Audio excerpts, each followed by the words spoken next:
White. Wide open, Torrence! Oh, baby! Touchdown! How do you leave the best receiver in the NAIA that wide open? You show, and that's what we do! Cat! You're proud of me? And it's caught! Oh my goodness! Troy Torrence comes down with it! Welcome all. Thank you for joining us. Welcome to Bankroll Blitz right here on Pub Sports Radio. Troy, you're coming off of a massive week. That huge, giant Eagles game was very, very good to you. It was a great cap, a great breakdown, and you got paid enormously. You tied a lot of your action to it, and you're coming off a plus 13.96 unit week here with us. Spectacular work. I only just slipped into the profit on the week with that Eagles victory. And we have a massive full 16-game NFL card with 3 games on Thursday, 1 on Friday. We're going to have live streams for all of those 4 games. And, of course, the Sunday Nighter and the Monday Nighter. And those live streams have been very good to us as a group. I've cashed 17 on our last 20 bets live with you guys, which is very exciting. Just an incredible feat we're accomplishing, man. I just can't get over that. And it's got to be known. Like, we got to make that more public around here because it's amazing what we're doing in the live streams. Well, you're doing it pregame and on the live streams. You now have a 10.15% ROI over 207 bets. So it's all moving in the right direction here for us. And it's a lot to do with the great cappers that we work with in the chat. We got Sky Dragon, Wrist Ain't Breezy, Jedi for Life. We got Doug ready to go, Mac Beavers, Nicholas Handy, Gerald Jones, Birdie. Great to see all of you guys. So, Troy, how are you feeling after the great week and with this giant card ahead of us? It honestly feels like a major weight was lifted off my shoulders to be on the right side of some meaningful variance there with the Eagles. You know I had the teasers and that was a lot more comfortable, but to get the outright money line, it was just so sweet. It was something you need. And then something you got to let go because it's a new week. You know what happens. Don't get too high. Don't get too low. You get caught in a rut. So I'm just trying to get on to the next bet. And we got to get right after it because 16 games we have to break down here. This could be a long one. The week that was, though, I went 5-4. I had come off such a bad week 10 that I was hesitant to pull the trigger on spots. And when I waited, I ended up getting the Rams -2, and that was a loss. It was +1 on Tuesday night when I wanted to move on it. That hurts. It hurts. Still 5-4 on the week. I lost with the Dolphins -12. Cash with Tampa Bay, San Francisco under 41.5. Lost with the Panthers +10.5. Cash the Bills -7 very easily. Lost with the Rams -2. Cash the Browns -2. Lost the Broncos -2.5. Cash Minnesota, Denver under 42.5, and the Eagles +3. And then for you, Troy, what a week you had. 13-7, but plus 13.96 units. You hit 2 SGPs. You cashed with the Ravens first half -2.5, the Browns money line. You lost your early Browns bet at -3.5 before we had the Deshaun Watson announcement. Browns money line and Jags money line cash. Browns money line and Chargers money line did not. Dolphins -11.5 didn't. Cardinals +4.5 lost. Panthers +10.5 lost. Chargers first half -1.5 lost. And your Chargers double lost. And that was the end of your losing. Ty Chandler over 35.5 cash. Ty Chandler 50 or more at +145 cash. Your Vikings +3.5 under 43.5, and Ty Chandler 40 plus +433 same game cashed. Your Eagles +3 cash. Eagles money line cash. Browns money line, Eagles +3.5 cashed. Eagles +8.5, Lions -2 cashed. Eagles +8.5, Vikings +8.5 cashed. Browns money line, Eagles +8.5 cashed. And your Eagles money line under 45.5 and Swift over 60.5 rush yards cashed at +435. Spectacular work. Can I say something real quick on that action, Jimmy, please? Yeah, please do. So I want to just touch base on how much action I did have on the Eagles, and I just want to give you some perspective into what I'm thinking when I'm putting that much money or that many units on one game. I look at my portfolio mix, meaning how many units am I betting on each sport? And right now, like, there's probably no chance I'll ever get up to how much I've actually wagered and invested in the MLB. And if I'm investing that much in the MLB, it's only right that I, up my unit size and play the game appropriately, because you only have so many opportunities in the NFL, and I'm planning on taking full advantage. And this is just how I've approached it in the past. I respect it. There's, the proof is in the numbers. You're 104 and 103, 50.2% plus 21.01 units, ROI plus 10.15%, average line plus 142. That's every single bet being 1 unit. And that's extremely impressive. We have a lot of great cappers rolling with us. Joining us, Millsy, Nasty Nate, Al, Cervic, Real Deal Prime.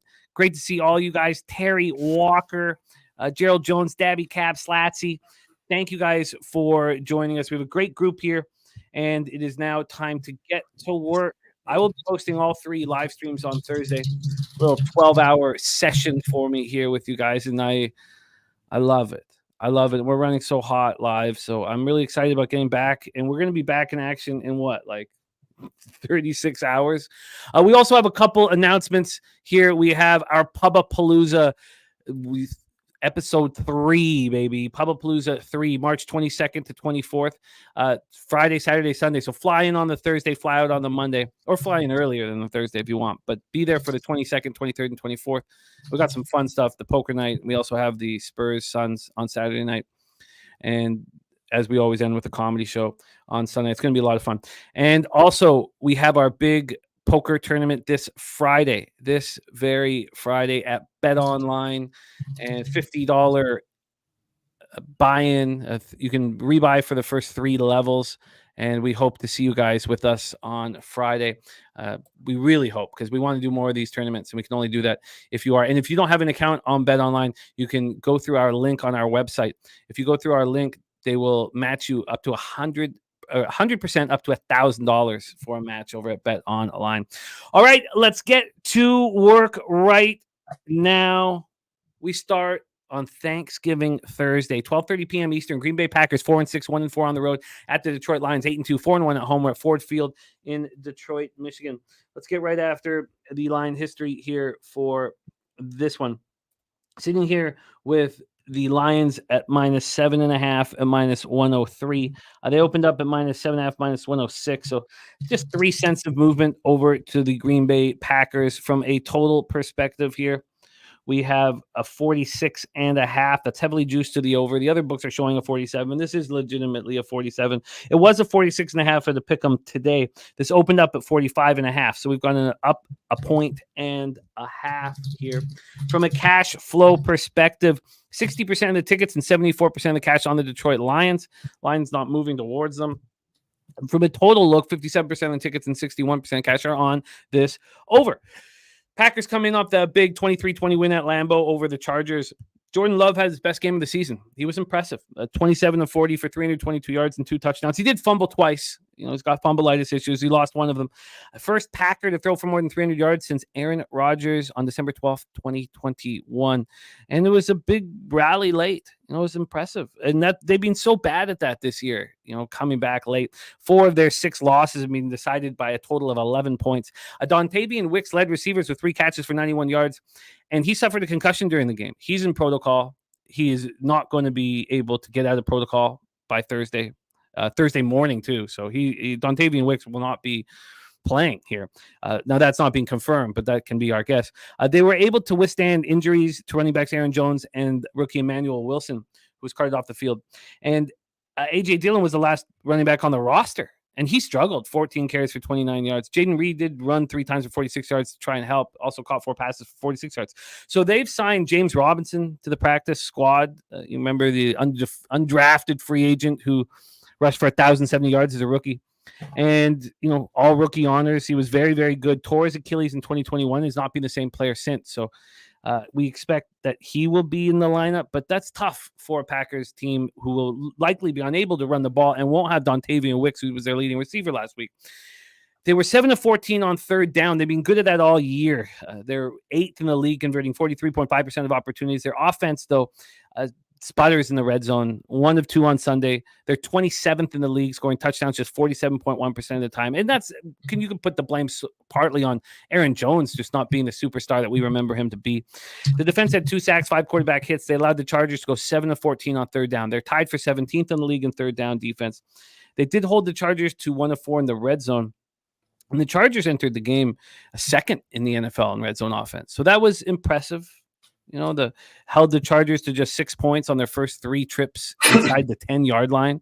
And they've been very good in that area all season long. They're 7th in the league, allowing touchdowns on just 45.5% of opponents' red zone drives. And Darnell Savage will be back, designated to return. We expect him to be back in the lineup. That will help them very, very much. Lions coming off a wild, come from behind 31-26 victory at home over the Bears, down 26-14 with 4:15 remaining. And they came back. Goff, when it counted most, stepped up. They have their best record through 10 games since 1962. Goff, 23 of 35 for 236 yards, 2 touchdowns, 3 picks. Amon St. Brown caught 8 for 77 touchdown. And this Montgomery-Jameer Gibbs combo is very good. Montgomery ran 12 for 76 and a touchdown. Gibbs ran 8 for 36. He also caught 6 passes for 59 yards. He looked so dangerous out of the backfield. The offense was excellent when it mattered most. 8 for 11 on third down. So now they're 11. The third down was an issue for them earlier in the year. Now they're 11th in the league, 42.3% conversion rate on third down. 3 of 3 in the red zone. They've not been good in the red zone this year. They're 17th now in the league, 52.9% of the time they're scoring touchdowns. They struggled to get pressure on Fields. 2 sacks, 4 quarterback hits. They couldn't get off the field. The Bears had 11 rushing first downs on them, and the Packers are just not going to be able to do that. The Bears held on to the ball for 40 minutes and 24 seconds, and despite not getting off the field, they were decent on third down defense. They held the Bears to 5 of 14 on third down. They're 7th in the league, allowing opponents to convert just 35.3% of those chances. Held the Bears to 1 of 2 in the red zone. That's been a huge problem spot all year. 30th in red zone defense. They allowed opponents to score touchdowns 67.7% of the time. And Anzalone was all over the field, as he often is, 15 tackles. Aiden Hutchinson is the first NFL player with 15 sacks and 4 picks in his first 2 seasons. And Jonah Jackson inactive again after he played for the first time in a month. So that hurts their offensive line. So issues with Green Bay, but momentum for them. What's your plan for our first game on our big Thanksgiving Thursday card, Packers-Lions? Troy, take it away. So the first thing I want to mention in a game like this, and this applies to really all 3 of the first games, just some notes for you guys to keep in mind. It's the first time in Thanksgiving history where every team playing has been a favorite of 7, a touchdown or more. And big favorites, ATS, have been a juggernaut at home. So that's just something to keep in mind because that applies to every single one this week because they're all over 7. But I think the Lions got absolutely blessed to be able to escape with the win. But that's what good teams do at the end of the day. That's what good coaches do. Goff, the lowest grades of his season. And really, if you look down the board, this Lions team, they graded out like they did a lot versus the Baltimore Ravens, which I think the biggest credit I want to give to there is the Bears secondary. Because I think up until, late in the fourth quarter, that secondary, that unit played great. The offensive line also fit that category, worst game of their season. And like I've been talking about with this Lions team since back when we faded them, this defense is due for regression. We called it weeks ago, bad tackling, they're rough in coverage, and they're bad in the red zone. And the Lions, I think they got away from what makes them them. They need to predicate their offense on their run game. We all know what Jared Goff does with play action. So if you're running the ball effectively, you're running play action with the most efficient quarterback running that play, they should have a lot of success. I think 20 carries between Monty and Gibbs is just not enough. They got away from their identity, and I think they got punished or almost got punished, escaped. But here's the thing is the Lions struggle with mobile quarterbacks. Go back and look at the third down efficiencies, fourth down efficiencies, and just overall EPA versus teams like the Ravens or like Justin Fields with the Bears. It's a huge difference between their ability to defend. So that's something to definitely keep in mind. And the Packers, again, they're on the uptrend, right? They put together the best game of their season. This is 3 weeks in a row where this offense, I think, has continuously looked better. Great pass blocking up front, but they struggle to run the ball. And they stay behind the sticks all the time. Their average down a distance from the first down is one of the longest in the NFL. Ultimately, I think this Packers team is better than perceived by the public. They're more of a league average team, but I still think they're a little bit undervalued. But ultimately, this just feels like another spot where, at worst, the Lions win but don't cover. Lions should be able to run the ball effectively. Packers grades, your run defense grades are terrible versus teams that run the ball with run-heavy offenses like the Lions. And it's a perfect spot. Last week, Chargers at home for Jordan Love and the Packer offense to get right. Now they're going to be on the road in a hostile environment versus a Lions team that nearly escaped, right? They already got spooked.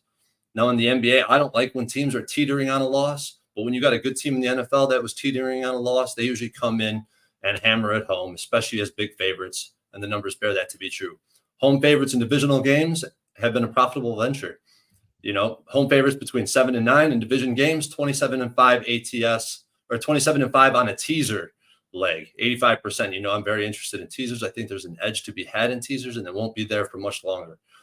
And if the total is in this range between 44 and 48.5, 8-4 ATS, 11-1 on a teaser, I'm on a Lions teaser. I got it down to 1.5, and I paired that with two different spots with the Browns and with the 49ers. So you're using Lions in a teaser -1.5 on 2 tickets. And that's about as square as it gets, putting the Lions on a teaser in this spot, in my opinion. But at the same time, going through the database and being able to have that tool and check with it and to see that, hey, don't be so scared of where all the public action is or where the public sentiment is. Sometimes it just cashes, especially on Thanksgiving. I just, the more I sit with this, the more I feel like the Lions are going to cover this 7.5. I don't understand. I think this is probably the best sell high spot all year we'll have on the Packers. Yeah, will we ever get one again? I doubt it. And they're giving the hook, right? I think it's important that we're seeing a 7.5, and it really hasn't budged. I know the public sentiment's on them, on the Lions, that is, but we've seen this with these games before, like with the Raiders, with a few other games where it fit a very similar profile, and they got the job done. Yeah, and then, I do not understand the move to the over. It does not make sense to me. I agree with Dennis Garcia's feelings that it's just too high for a Packers football game. And when you deal with a team that will have a difficult time scoring, which I think the Packers will, then the Lions aren't going to have to do too much. They're not going to have to take big risks. They can use Gibbs and Montgomery and force the ball here. The team total at 18. I guess it's 18.5. It's -128 to the over right now for the Packers. But I just wow. Brady says, what was the number on the first Lions Packers game? I don't have that here, but my goodness, does this just feel like a very, very difficult spot for the Packers and a perfect spot here for the Lions? Like you said, getting scared, a little bit of a wake-up call against the Packers team that's going to be dealing with injuries. And as I said, this is maybe our lone spot all year to sell the Packers high. Well, I did not think when Packers were at the house in week 4, Packers were 2.5-point dogs. The line moved towards the Lions, and it was not a very public play, the Lions. It was a very 50-50 split across the board on the spread and on the money line. I think the Lions take care of business here. I think this is how I start my Thursday card. Okay, this was not part of the plan coming in, but it's become this. I think the Lions take care of business here at home, and I plan to be on them. Can you write that again, Birdie? SP, not sire. Try writing that again so we can understand what you're saying. Sky Dragon looking at the lines from the first game. Okay, all right. Let's move on. Hey, one thing to point out on the over, did you say Dennis Garcia is on the over, or he was looking towards the No, he does not get the over. He likes the under.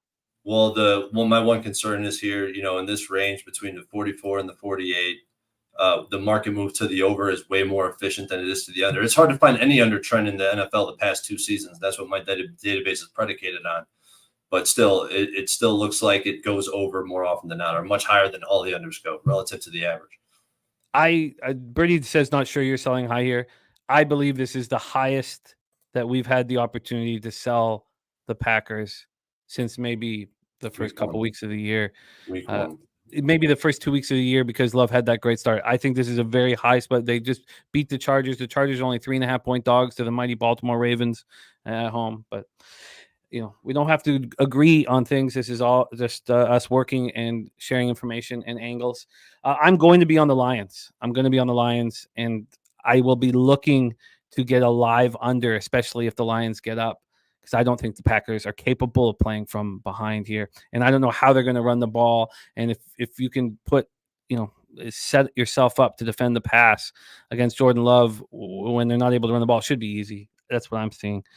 But I'm ready to roll. That'll be my first spot on the board here. Let's move on. 4:30 p.m. Eastern. Washington Commanders 4-7, 3-3 on the road at the Dallas Cowboys 7-3, 4-0 at home. AT&T Stadium in Arlington, Texas.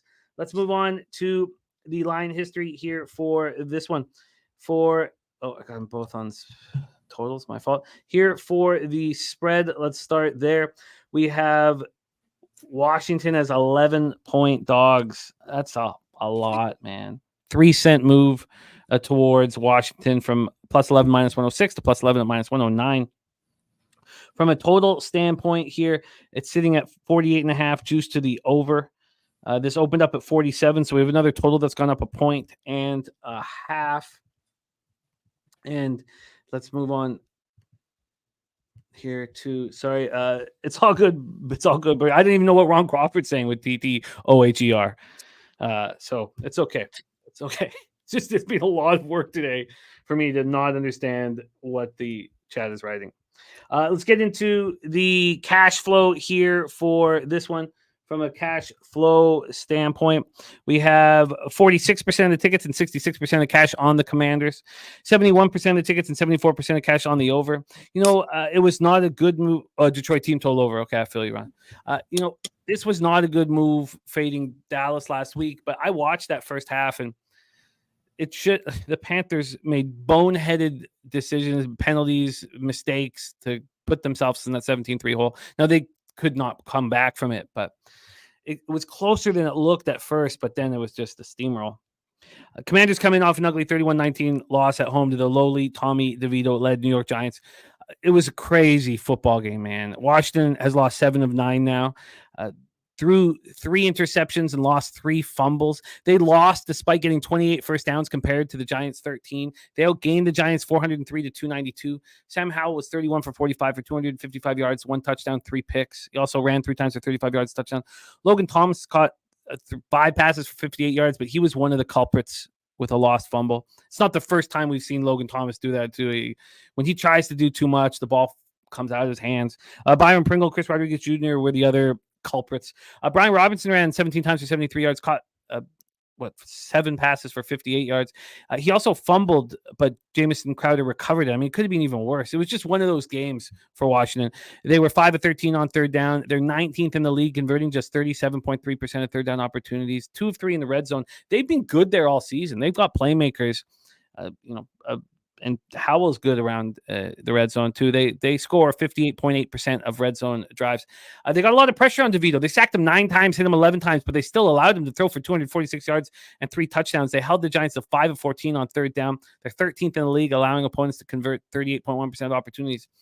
Held the Giants to 1 of 2 in the red zone. I don't know if that's holding the Giants to anything. I think it's probably written wrong there. But they've been good this year in the red zone. Defensively, they're 12th, holding opponents to DDs on just 51.5% of opportunities.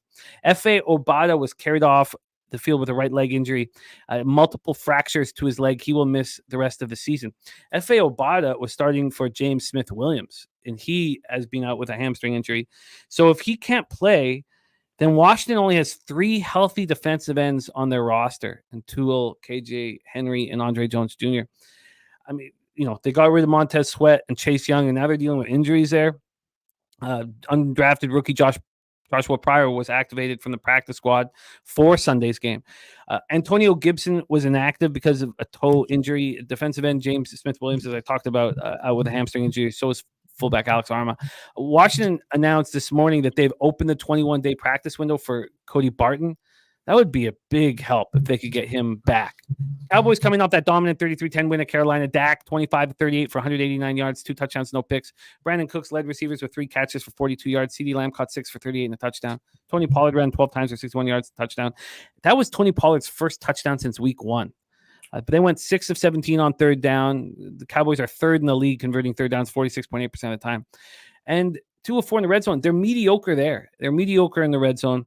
I blame Dak for those red zone issues. Although he can run it in, he doesn't seem to pass well in the red zone. They're 18th. They scored touchdowns on 51.2% of red zone drives. The offense didn't have to do much. The defense was excellent. The defense has been so good. I mean, what else can you say about Deron Bland? That was a phenomenal pick. And this, running it back to the house. Now he knows he's one pick 6 away from breaking the NFL record. He's a ball hawk. He says all the right things. He deserves everything that he's getting. Bland, listen to this. DaRon Bland is tied for second on the team in touchdowns. That's just crazy. Panthers were 5 of 15 on third down. Dallas is second in the league, allowing opponents to convert just 32.8% of third downs. Now, the red zone has been a weak link for the Cowboys. They're 22nd, allowing the opposition to score touchdowns on 57.7% of the chances. So we know that Washington can score in the red zone. Will they get opportunities to get there? I cannot back Washington knowing that, even though I kind of like them with the double digits, but knowing their issues here at defensive end, I can't back them. But if they're not going to be able to create pressure and the Cowboys aren't very good in the red zone, is this pushing us towards an over? And does it make sense that this has gone towards the over? I would have to say this does. I'm talking myself into this over right now. Take it away for us here, Troy. Game 2 on Thursday, Commanders, Cowboys. Yeah, don't let me forget to give you the database stat on that over, because I looked it up because I seen Sammy Colmer was talking about too many points in the chat, and I seen that it moved over in a key range where I look at totals, and there's a huge differential that splits on 48 of what happens and how efficient the market is. But with this game, I faded the Cowboys last week, just like a lot of sharp action did. The double-digit home dog theory did not work out, and the Cowboys just rolling other bad teams. They got another one lined up here. The Cowboys defense just embarrasses weaker competition. DaRon Bland, what he's doing right now is insane. But I also think it speaks volumes to where the Cowboys offense is really at. But you start peeling back the layers, having a defenseman second on the team in touchdowns, something's wrong.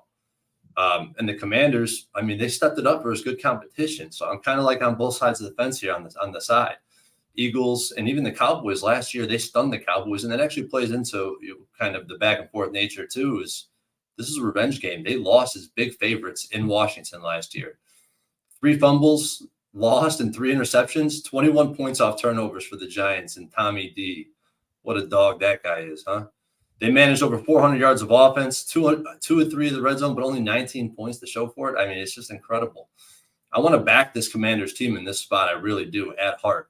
5-1 ATS on the road, performed well versus top competition the past 2 seasons. Sam Howell's extremely hard to trust. Leads the league in passing yards. If you see my breakdown on the Eagles-Chiefs game, you know how big I feel about the coaching of Eric Bieniemy and just coaching in general and how important coaching is.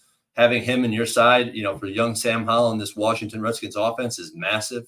But this guy, at the end of the day, is one of the most sacked QBs in the NFL. He has the highest pocket time in the NFL. His efficiency falls off a freaking cliff under pressure. A lot of people's do, but his is a lot more. There's a lot bigger split between the two. His turnover-worthy play skyrockets. And they have a well below average defense. Let's not put it any other way. Another spot, I lean to the over. What the hell's wrong with me? This will be the second over I bet in the past 2 years, but I think I'm starting to get there after hearing your breakdown. This is the worst team in the NFL, points per game, yards per game. Cowboys play to the over at home. We've seen what they've done at home. These games, both teams, this is a situational home road dichotomy. Both sides play to the over in this spot. But home teams that close -7 or more with the total in this range between 47.5, 48.5. 4-0 to the under, 3-0 ATS for the home team. I'm going to give off some trends that I was digging through. Favorites of 10 or more on Thanksgiving, 8-0 ATS. The Cowboys on Thanksgiving, 1-11 ATS. So I'm just going back and forth between that. I don't think I can come to a side in this game. I really wanted to be on the Commanders. Don't think I could do that again and fade the Cowboys. But here's something on the total. Totals that open below 48 and close 48.5 or 49 are 13-7 to the over. And we can start opening this up to get a bigger sample, but this is where it goes over. At a very high rate in this range. So I think if I was going to play something in this, it would be the over. I'm leaning there yet. Are we going to get there? I don't know. Are we going to get there? I think that we might. I just can't with the issues now at defensive end for the Commanders. I can see them covering only if they score. They have to score. They're going to have to, attack Dallas in the red zone. Everything that could have gone wrong went wrong last week. I mean, we know the Cowboys are going to force turnovers, creating quick score opportunities and just swing plays. We know that some of that's going to happen as well. Rants liking the under, a lot of under love here. I didn't expect to be talked onto the over, but I think that I have. Now, if you do like the Commanders in this spot, I mean, we can always go to their team total over as well as an option because of the Cowboys' struggles at times in the red zone defensively. That's 17.5. That's a pretty low number. I think there's going to be points in this football game. I'm going to move on the over. I expect to move on the over. Skydragon says he'd rather bet Dallas team total under. Well, yeah, I mean, I get that for sure because you have leans towards the Commanders and the under, so that's the perfect spot to correlate with your action. I kind of like Washington in this spot, but I'm afraid to back them, so that leads me to the Commanders team total over because I'm leaning towards the over. So, I get it. And great stuff. I want to be on both teams, though, just because we've seen, I've been on unders in these Cowboys game, and they never work out because of defensive touchdowns, which I'm always like, okay, they'll regress. We won't keep seeing these. Just over and over, we see them every freaking week. I think I would rather have both sides. Yeah, I'm very, very interested in this over right now. So that is game number 2, Commanders, Cowboys. Again, we'll be live for all of these games on Thursday, Thanksgiving Thursday.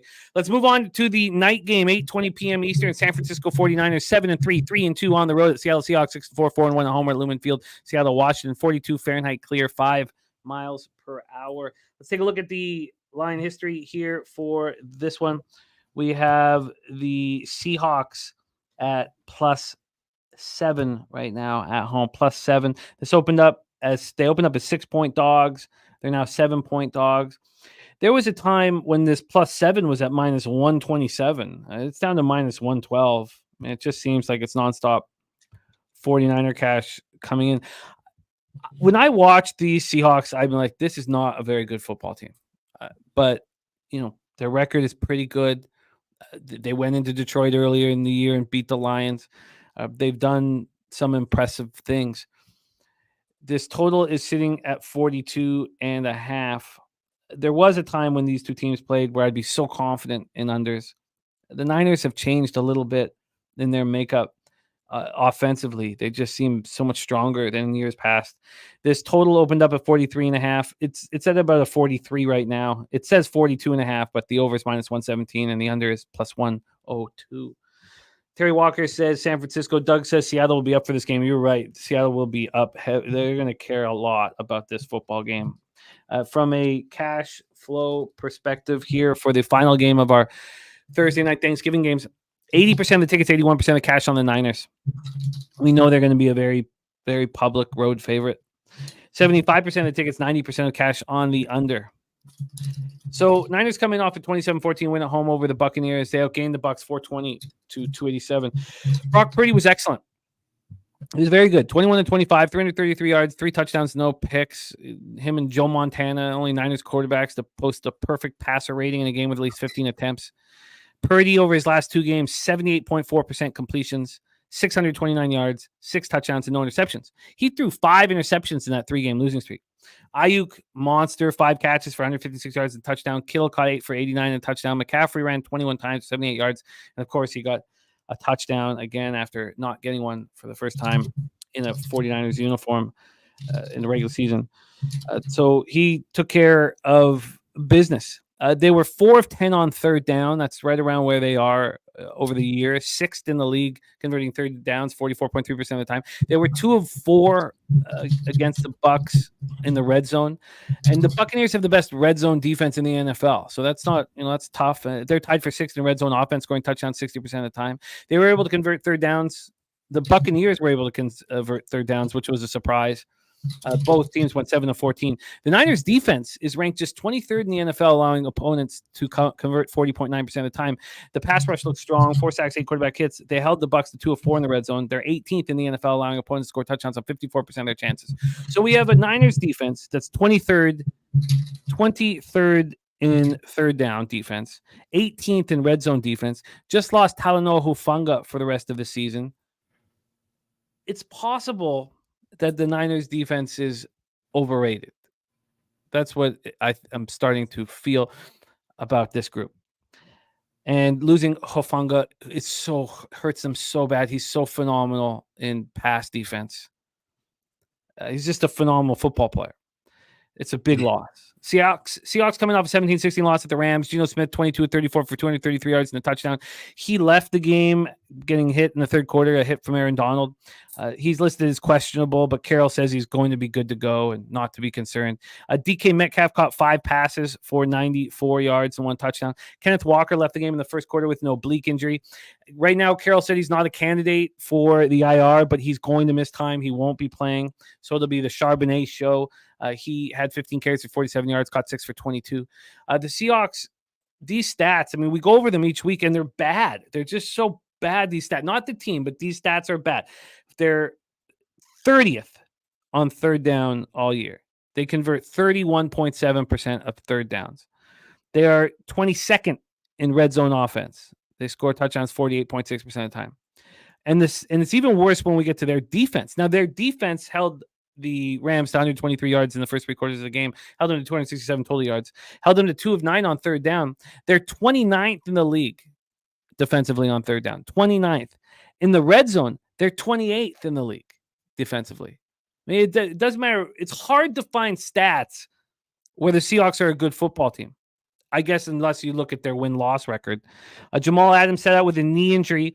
And then Jarek Reed, the second, so safety Jamal Adams out with a knee injury. Then Jarek Reed, the second, is done for the season after tearing his ACL in the second half. So Carroll said that he thinks Adams will be able to play Thursday night against the 49ers. He thinks that Adams will be able to play against 49ers. Take it away for us here, Troy. Niners, Seahawks. Man, this Seattle team is just a one-way ticket for me.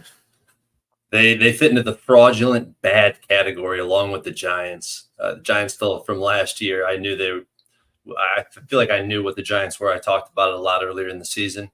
The Vikings actually got upgraded from fraudulent bad to fraudulent average with the Jags and the Saints, and the fraudulent good teams, well, I don't want to beat a dead horse, but the Chiefs fall first in that category. But the Seahawks team, they have a poor offensive line, allowing top 5 pressure rate, one of the worst tackling teams in the NFL. And that pressure rate, a lot of that's driven by Geno Smith and his inability in the pocket, especially recently. That's what's been happening.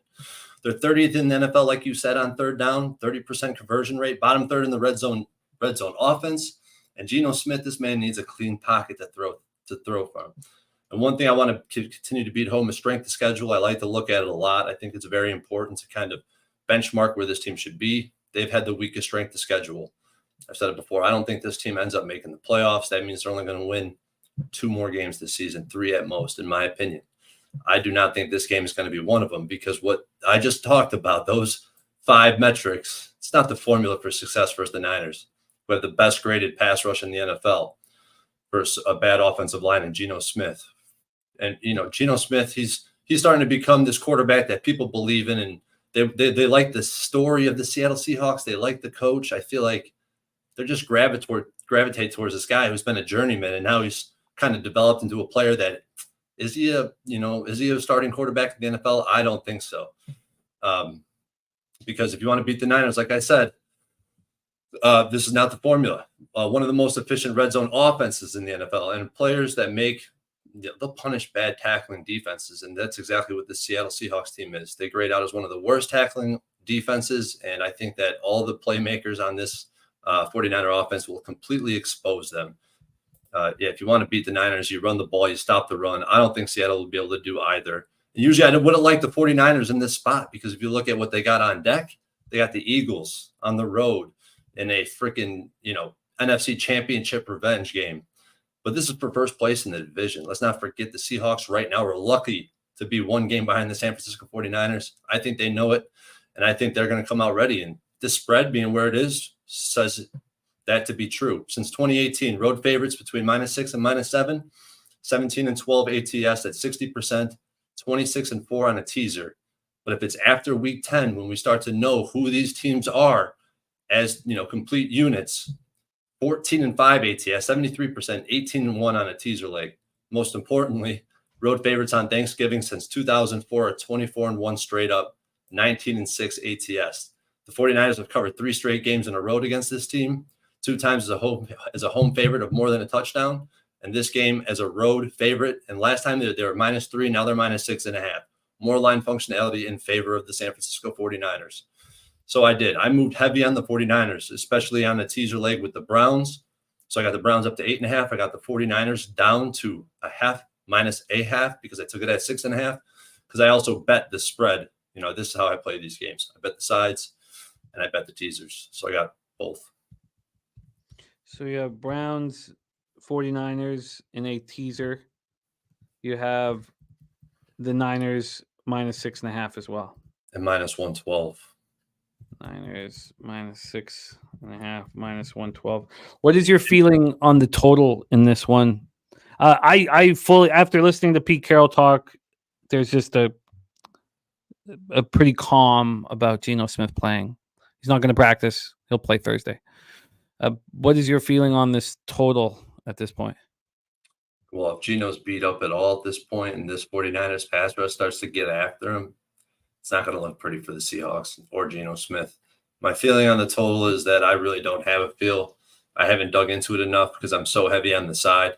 But if I was to take anything, it'd be the under. But when you take it to the database, total starts moving down. This is where the market is inefficient. It almost feels trappish. I talk about the sharp trap. This almost feels like one of those spots.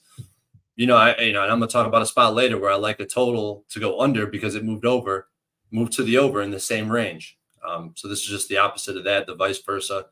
So I really don't have a good feel. I do not know if I'm going to have pre-flop action in this game. I think I may just look towards live action on our live stream. But I can understand being on the 49ers.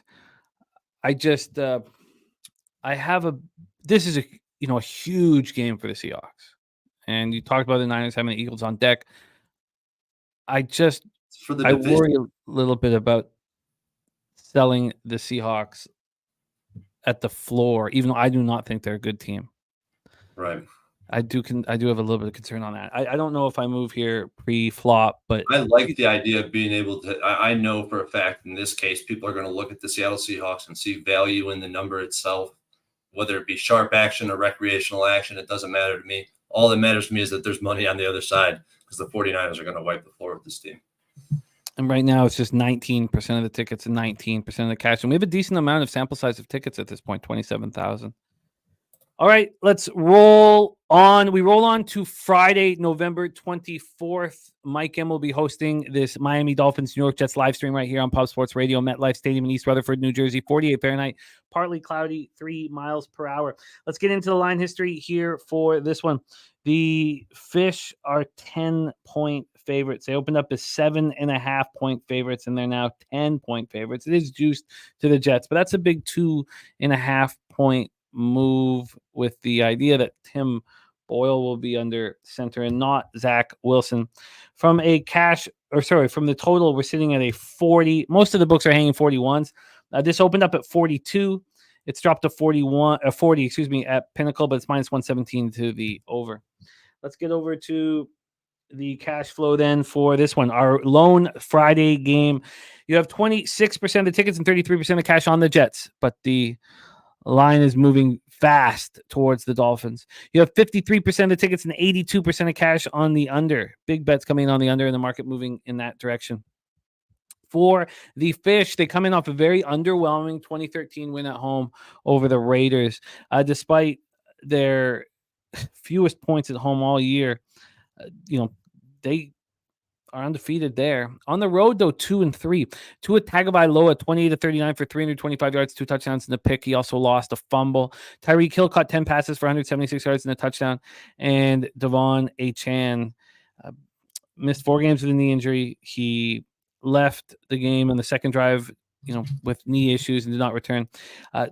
McDaniel says that he's just day to day, and he hasn't even been ruled out for Friday's game yet against the Jets. I find that extremely hard to believe. Mostert ran 22 times for 86 yards. Offense put up 422 yards, but only made 2 appearances in the red zone. Only 2. That's shocking. They were 1 for 2 there. They have the best red zone offense in the NFL. 73.5% of red zone drives they cash. They also struggle on third down.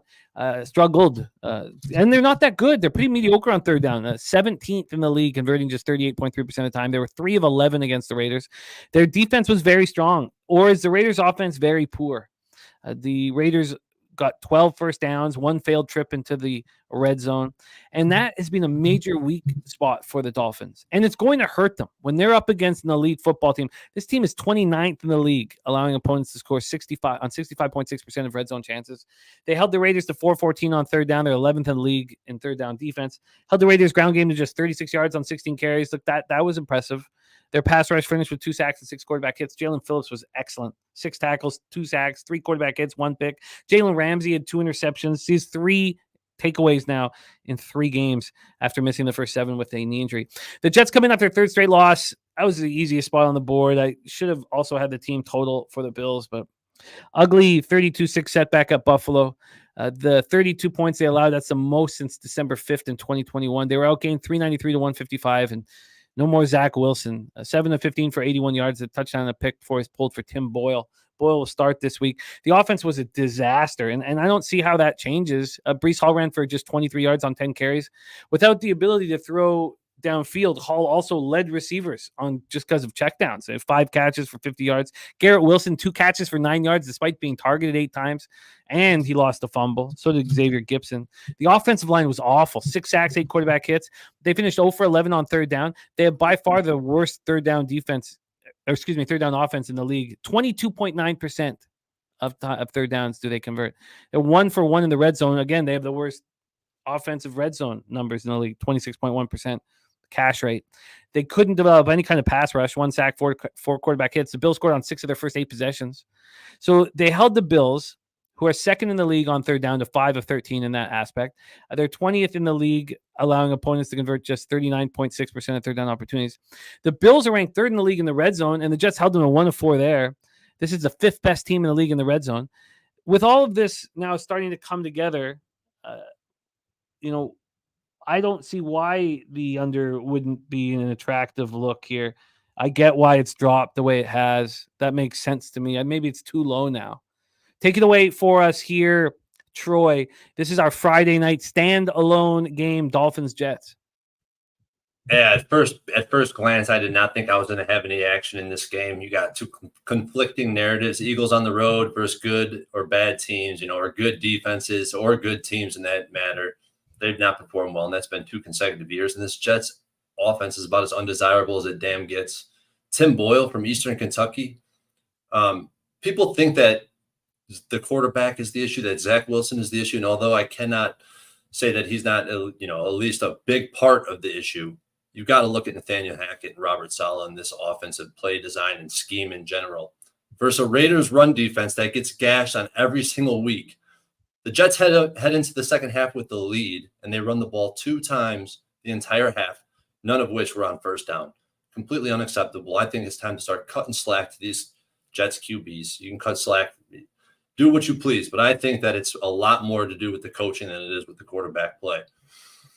Double-digit home dogs in division, 9-16 ATS, 7-17 to the under. People say divisional dogs, but big dogs don't perform well. One more thing, this under is where I'm liking. You look at this game, what do I like? What have I been betting every week? Primetime games where the home team's a dog, 26-6 to the under. If the market moved to the under, in that case, it's 16-3 to the under. That's 85%. And home dogs in general, overall, past 2 seasons with after a market move to the under are 51-20, 72% to the under. And I think this aligns with my X's and O's. I can't see Tim Boyle and this offense having much success behind a bad offensive line, and we should see a heavy dose of unsuccessful rushing attack. And the Jets can't score touchdowns. The Dolphins struggle versus good defenses. Just everything's kind of aligning and morphing into one thing to me, and that's the under, and I bet it already. What number did you get on it? I bet it at 41. Yeah, it's available at 41 right now. 41 minus 108. Yeah, that's a good. I agree.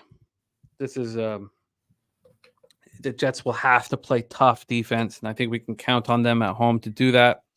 Tim Boyle will not be able to move the ball. The Jets' red zone defense can help us, and it doesn't matter if the Dolphins have a bad red zone defense because the Jets won't get there often, and the Dolphins do have a strong third down defense. I agree. Markel liking it. I agree. Dennis Garcia on it. I'm with you. So Troy has the under 41 at minus 108. I want to be involved in that one. All right, let's roll on to Sunday action. Now, I have no issue about getting in before the show starts, but with 16 games to cap, it was, all night last night, all day and night today, and I this was the one spot that I wanted to move on. I want the Falcons here. But I do want to talk it out here. New Orleans Saints 5-5, 3-3 on the road. At the Falcons 4-6, 3-2 at home. Mercedes-Benz Stadium in Atlanta, Georgia. Let's get into the line history here for this one. This one has a pick'em. It's a pick'em everywhere but Pinnacle. Pinnacle opened the Falcons at -1 at -106. They're now -1 at -107. There was a slight move towards the Saints for a little bit, but it's come back. Al Cervix says this is a day for bum fights. I love bum fights, man. Here we have a total at 42.5. It's juiced to the under. Open up at 41.5, and it's gone up a point. Taking a look at the cash flow here for this one, we have. Sorry, I gotta pull this up. Did I miss it? We have. Oh man. Okay, sorry about this. Okay, we have 74% of tickets, 86% of cash on the under. Then we have 80% of tickets and 92% of cash on the Falcons.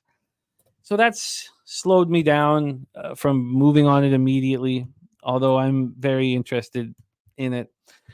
Both teams coming off their bye week. Saints were last seen in a 27-19 loss at Minnesota in Week 10. They're dealing with injuries to key players. Derek Carr is still in concussion protocol. Everybody just thought that he would come out of it in time, but he's still in it. Jameis Winston led the Saints to 2 touchdowns with 2-point conversions to give him a bit of hope, but he still looked bad, especially in deep throws. It looked horrible on deep throws, and he was picked off twice. Taysom Hill's averaging 5.2 yards per carry. So why did he get 1 carry against the Vikings? I mean, when you see some of these coaches making these decisions, I felt the same way with Javonte Williams getting, 11 carries against the Vikings. What the hell are they thinking? You have something that works. The hell aren't you using it? So Marshawn Lattimore has a high ankle sprain. He suffered in that loss to the Vikings. They say he's going to take some time. So we don't know exactly how much time, but he's not going to play. Michael Thomas knee injury is also going to take some time. He may be moved to IR. So at this point, Derek Carr is not out of concussion protocol. Lattimore and Michael Thomas aren't going to be playing. And what's Alvin Kamara doing?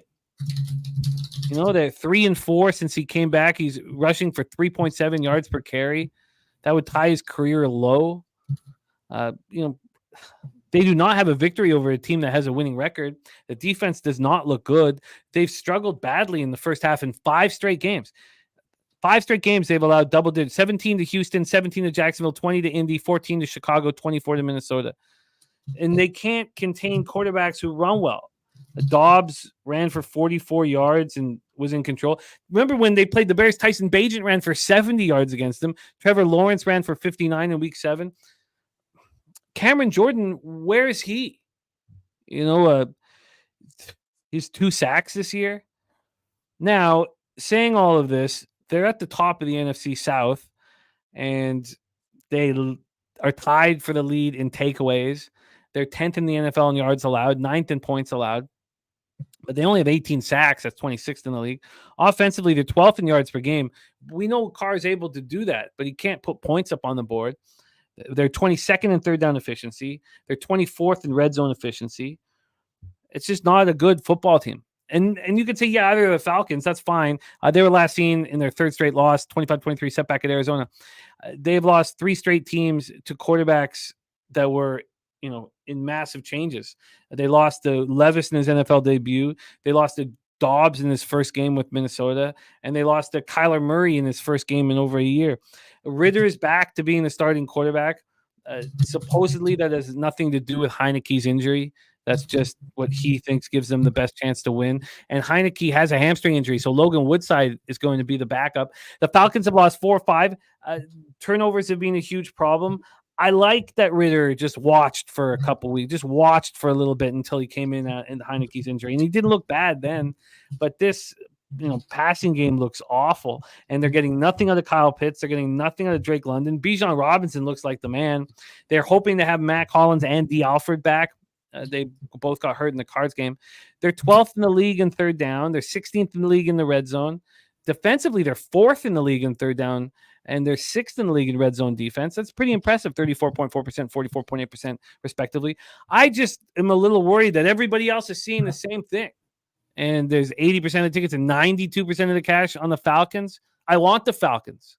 Should I move on the Falcons, Troy? Let's talk about it. I mean, both of these teams, this would be a game you'd be able to do something like that because both teams are right now number 1 and number 2 in the NFL in terms of the weakest strength of schedule so far year to date. And the first thing I look at in this game is the total because totals that close between, and this is what I referenced earlier in the show, totals that close between 40.5 and 44 after a move to the over, 32 and 12 to the under. That's a 73% trend, but that 73% trend gets bumped down to only 58% when the line is in a pick'em range, less than a field goal on either side. So it's just something to take into consideration. I want the big favorites with this type of market movement, like not big favorites, but like the Ravens were versus the Titans. We had that under this that applies to this trend, and it cashed. This matchup, it's just hard to tell what we're going to get. Ritter back at quarterback, grades out as probably the worst NFL quarterback right now. They want to run the ball. The Saints have proven they can stop the run, but this is versus bad rushing attacks. I mean, who have they got on their resume? Not good rushing attacks to say the least. And since week 5, this Falcons team, worst tackling team in the NFL, bottom 5 in pass rush, bottom third in coverage. And this is versus better competition. So their defense regressed as they played weaker competition. It's hard to put my finger on what the hell is going on there. But to me, the best way to approach this game, either way, I definitely see this game being a close game and tightly contested. I think you could tease whoever the dog is. In this case, it's the Saints up. I don't think that either team's going to win by margin. And I think under the total is probably the way I would bet it. Even though I haven't moved on it, I'm definitely considering it because of that trend I just talked about. But I really don't – I can't fall in love with the side here. I would like to see the market develop a little more. Like if the Falcons were to get to 2.5, that would be a strong play in the database. That I would definitely start to consider the Falcons because sometimes I'll just let the database override me because it's been paying out so well in other sports as well. This is the kind of situation that, could really blow up my face, but I expected Carr to play off the bye just because, you think after, an extra week, he'll be ready to go. And if he's announced in, is it possible the line moves towards the Saints? I feel like this line is set with Carr being the quarterback. If he was not the quarterback, I mean, how would the Falcons not be 2.5-point favorites? That's the only concern I have about a line move would be based on player injury. So, I want. You see this one, even if Carr's in line doesn't move, do you think he could just be up naturally to 2.5? Because I definitely would, if we knew, like if we thought that this line would end up at 2.5, regardless of who's playing quarterback. I mean, I would want the Falcons at 1.5. I feel like the line is baked in with Carr playing. I mean, how could the Saints possibly be favorites on the road almost against anybody? I don't know how that be possible. So I guess I'm expecting the Falcons being there, but. So, yeah, here's the trend I was talking about. Home teams that close at -2.5 after a market move towards them. And this is what tells me that the 2 is a key number. So it closes at 2.5 after a move towards them. Home team is 7-3 ATS and 7-3 straight up. And that's this 2.5 range is really where I'm starting to hone in because it has been so profitable, especially this season. Yeah, I screwed up waiting last week. And I mean, is it possible that, if Carr is not in, this moves to the Falcons -2.5. It probably gets a 3 at that point. It could. It probably gets bet to 3. Starts at 2.5 and gets bet to 3. Yeah. Watching Jameis come in and sling the ball around is awesome, though. I love watching it. I got Olave on my fantasy team, so I love seeing him just come on and just freeload the ball wherever he wants to. It's awesome. Yeah, now they've had a bit of time to figure out how to handle the loss of Grady Jarrett. I want the Falcons and plan to move on the Falcons, and in case Carr isn't back, I couldn't believe that. I was really surprised that he wasn't going to be back, or he's not cleared protocol at this point. I think he's going to be in the game. I think that's what this line is telling us. Yeah, he's baked in right now. Yeah, no, I agree, and I like Desmond being back at quarterback here. Let's move on. 1 p.m. Eastern. Pittsburgh Steelers 6-4, 2-2 on the road at the Cincinnati Bengals 5-5, 3-2 at home at Paycor Stadium, Cincinnati, Ohio. 44 Fahrenheit, mostly cloudy, 10 miles per hour. Let's get into the line history here for this one.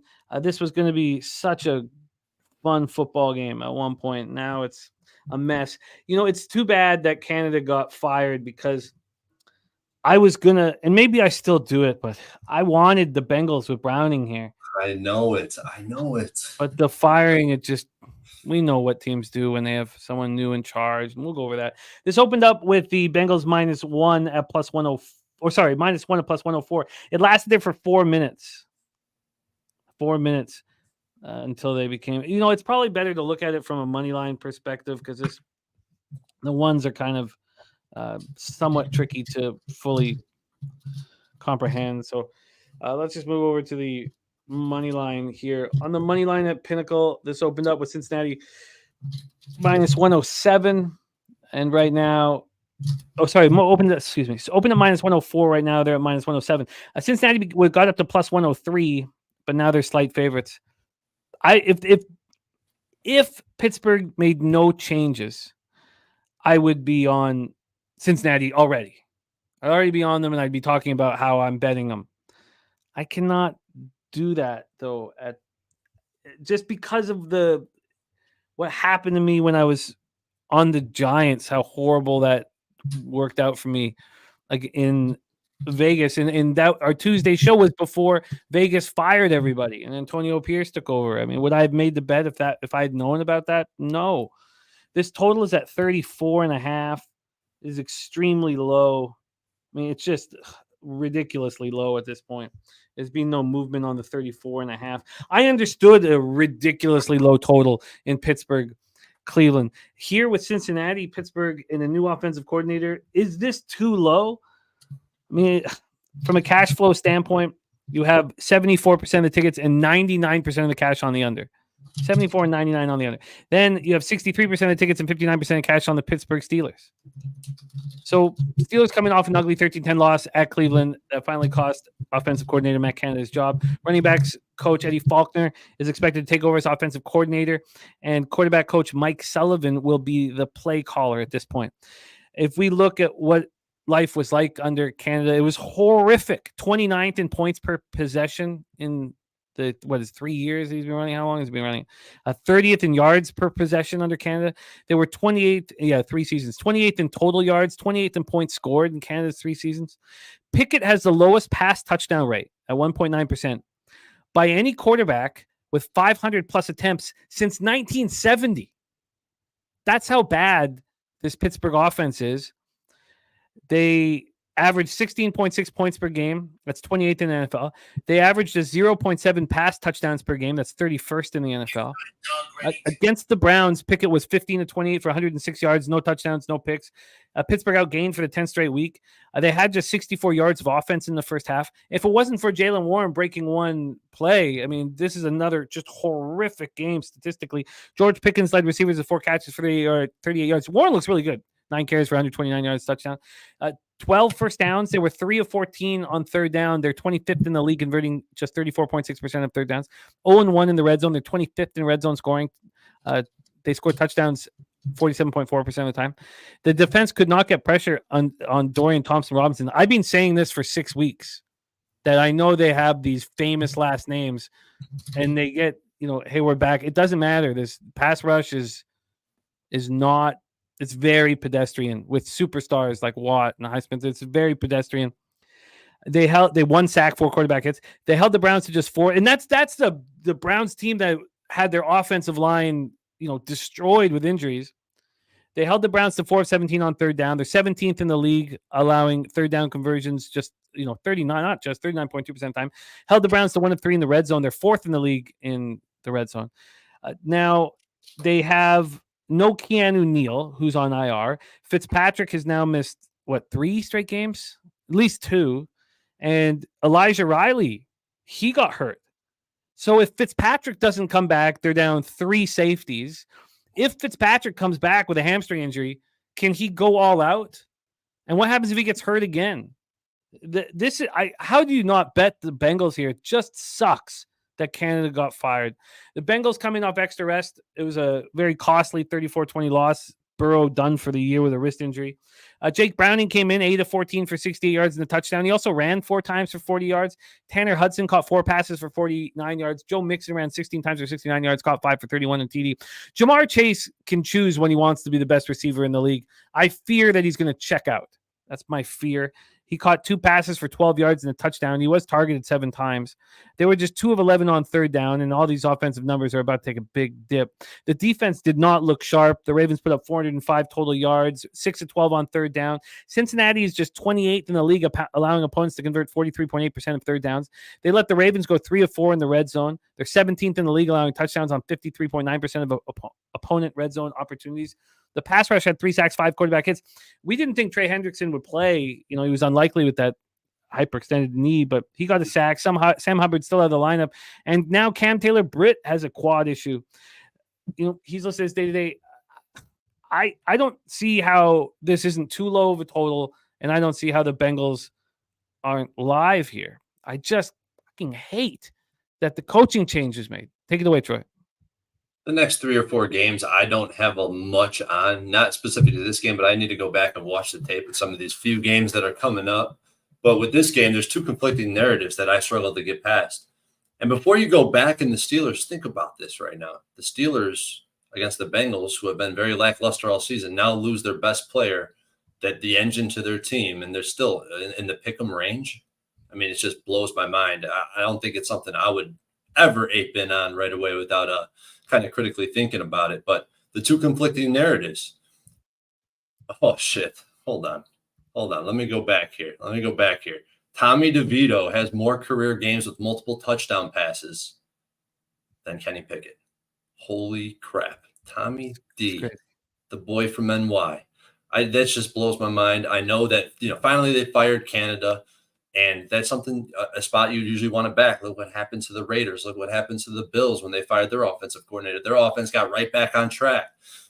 And on the other side, you have the conflicting narrative because the Bengals, first game behind a backup quarterback, usually galvanizes the troops. And you see that come to fruition very often. Another thing that sticks out is that home dogs flip into favorites or vice versa. Historically, that's been a spot you want to fade. But this trend I think we're seeing a trend reversal because that hasn't bared true this season. I can make a case for both sides. I'm not very interested in this game. I don't really have a feel on a total. I know it's super low, so I would default to the under, but I have no action in this game. Yeah, I think the coaching change may get me off of the Bengals. I'm certainly not going to take the Steelers. I would be very interested to see what the public does with this one. But the over, I want. The over 34.5. I'm going to bet. I'm going to bet this tonight. I don't care that 99% of the money's on the other side. It just doesn't make sense to me.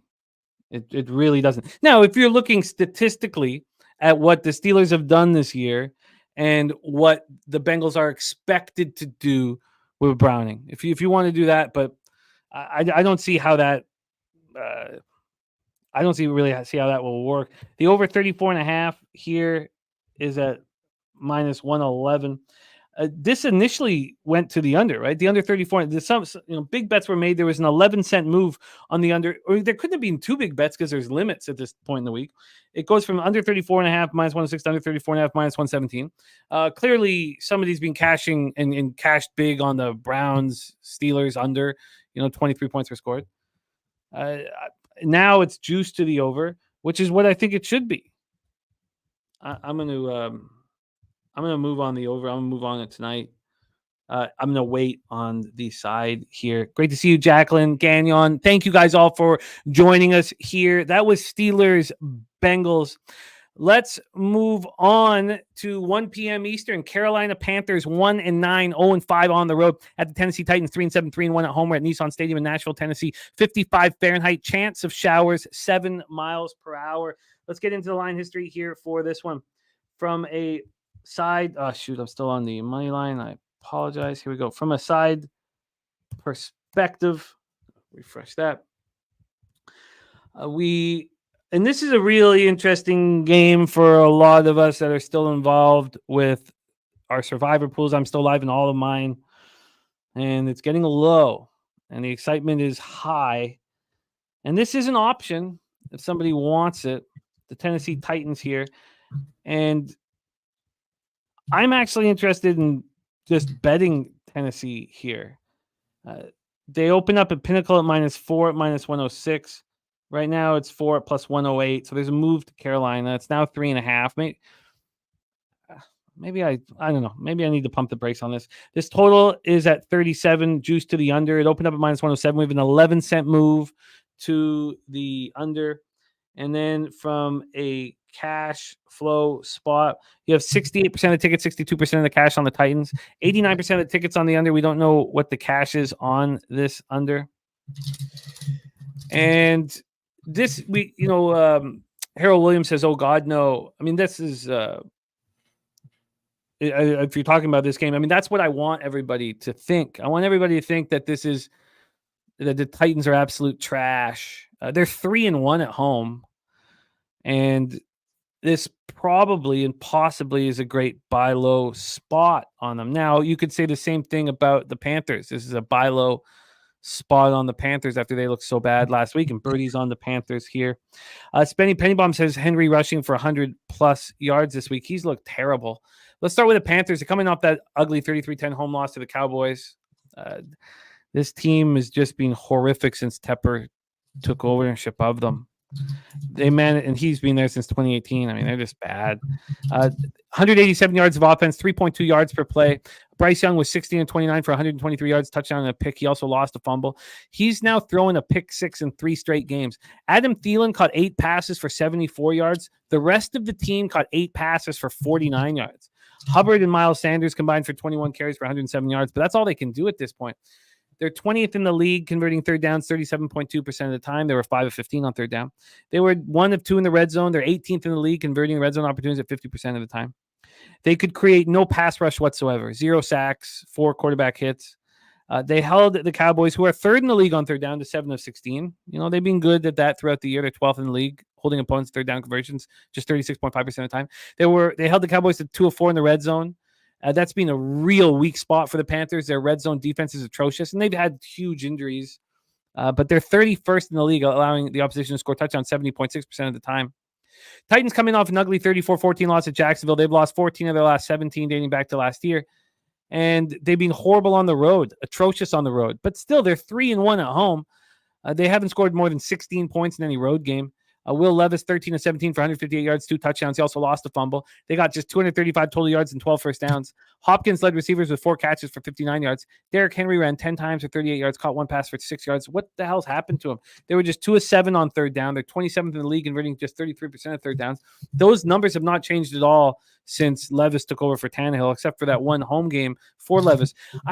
Levis must be champing to be back at home. And, I'm very interested in the Titans here. They were 1 of 1 in the red zone. They've been horrible in the red zone all year. They're second last in the red zone, ahead of only the lowly Jets. They couldn't get pressure on Lawrence. They couldn't get stops. The pass rush had 1 sack and 2 quarterback hits. They did hold the Jags to 4 of 12 on third down. They're 21st in the league, third down defense. The Jags were 3 of 5 in the red zone. Tennessee is 2nd in the league, allowing opponents to score touchdowns on just 37.8% of red zone drives. Chris Hubbard is hurt, right tackle with an elbow injury. He's listed as questionable. And then with 2 backup safeties, Kevon Wallace and Terrell Edmonds, are hurt. Wallace is in concussion protocol, but Terrell Edmonds is dealing with a shoulder injury. We're not sure if he'll be able to play. Take it away for us here, Troy. Titans at home to the Panthers. Bum fight, baby. Bum fight. My first thought stumbling across this game is exactly kind of what you mentioned. Titans at home. it's been a completely different story with this team at home, but I feel like we're seeing some clearly uninspired effort from this team. I don't know how much this team is playing for at this point. I feel like there's not a lot of clarity when it comes to motivation in this game. And I guess either way, you can make an argument for either side from that perspective. But I will say this, 2 things. I don't have much on this game. I'm not betting it. But Will Levis is by far and away the worst quarterback in the NFL under pressure. And buy low spot on the Panthers is like buying crypto in a bear market. When it goes down 50%, you still got 90% to go. Yeah, that's all fair and all legitimate. Spenny says Carolina's second worst rush defense in the league. Great matchup spot for Henry. You know, we're talking about a team that's 0-6 on the road. And now they get to go home where they're 3-1. And by margin winning, at the house. And, if this sticks at a 3.5, I'd be very interested. Sky Dragons already bet Tennessee. I'm very interested in Tennessee here. What is this line movement done again? Let's take one last look at it here. So over at Pinnacle, so there's been a move from 4 to 3.5. I could understand. I think this is a better buy low spot on Tennessee than it is on Carolina. That's it. I think it's a much better buy low spot. Now it's over a field goal, which is probably not enjoyable. North Ender says X's and O's say Tennessee. I just don't know if I need to bet it right away. I just, if you don't mind, I wouldn't mind just seeing what another book has done with this. Bet Online has this at 3.5. So we have it opening up at 3.5. It moved to 4.5 after 20 minutes. This came out last Tuesday. And after 20 minutes, it moved a point towards Tennessee. It's come back. It's right where it started. Let me just see what Bookmaker's done with this one here. A Bookmaker has it as a pick'em as well at 3.5. They opened up at 4. They moved it 3.5, and then it went back to 4. I think Tennessee can win this football game and not by the tiniest of margins. That's what I think. I think Levis can bounce back here. I think that. I mean, are we at this point where we look at Derrick Henry and we're like, oh, he's trash. He's below average. Is that what we've come to?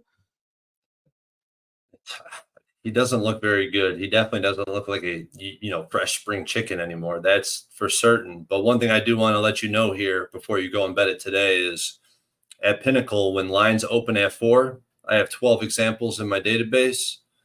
10 of the 12 move towards the road team down to 3.5 or farther down. So maybe I would wait and see if you can catch a 3.5. I doubt it gets down to 3. That'd be there's probably wouldn't want it at that point. But the 3.5, you'll probably definitely be able to get a good number on that. Oh yeah, because the 4 is not a real 4 even at Pinnacle. At Pinnacle, and I know we're going to move on from this game here, but the 4.5's at plus 108. The minus 3.5's at even money.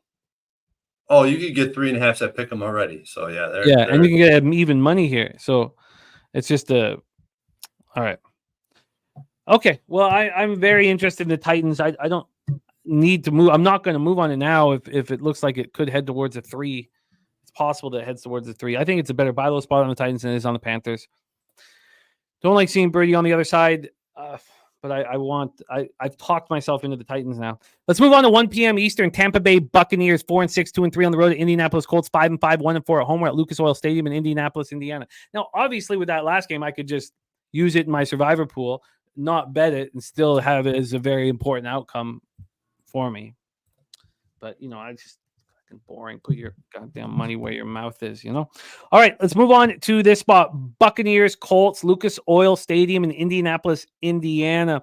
We have the total up here. Let me get the side for market moves. Okay, we have Indianapolis opening up at minus. Well, that was at Bet Online early. Minus 1.5 at Pinnacle, and it's now at 2.5. The 2.5 is juiced towards the Buccaneers, not by much. We had a 1-point move towards the Colts.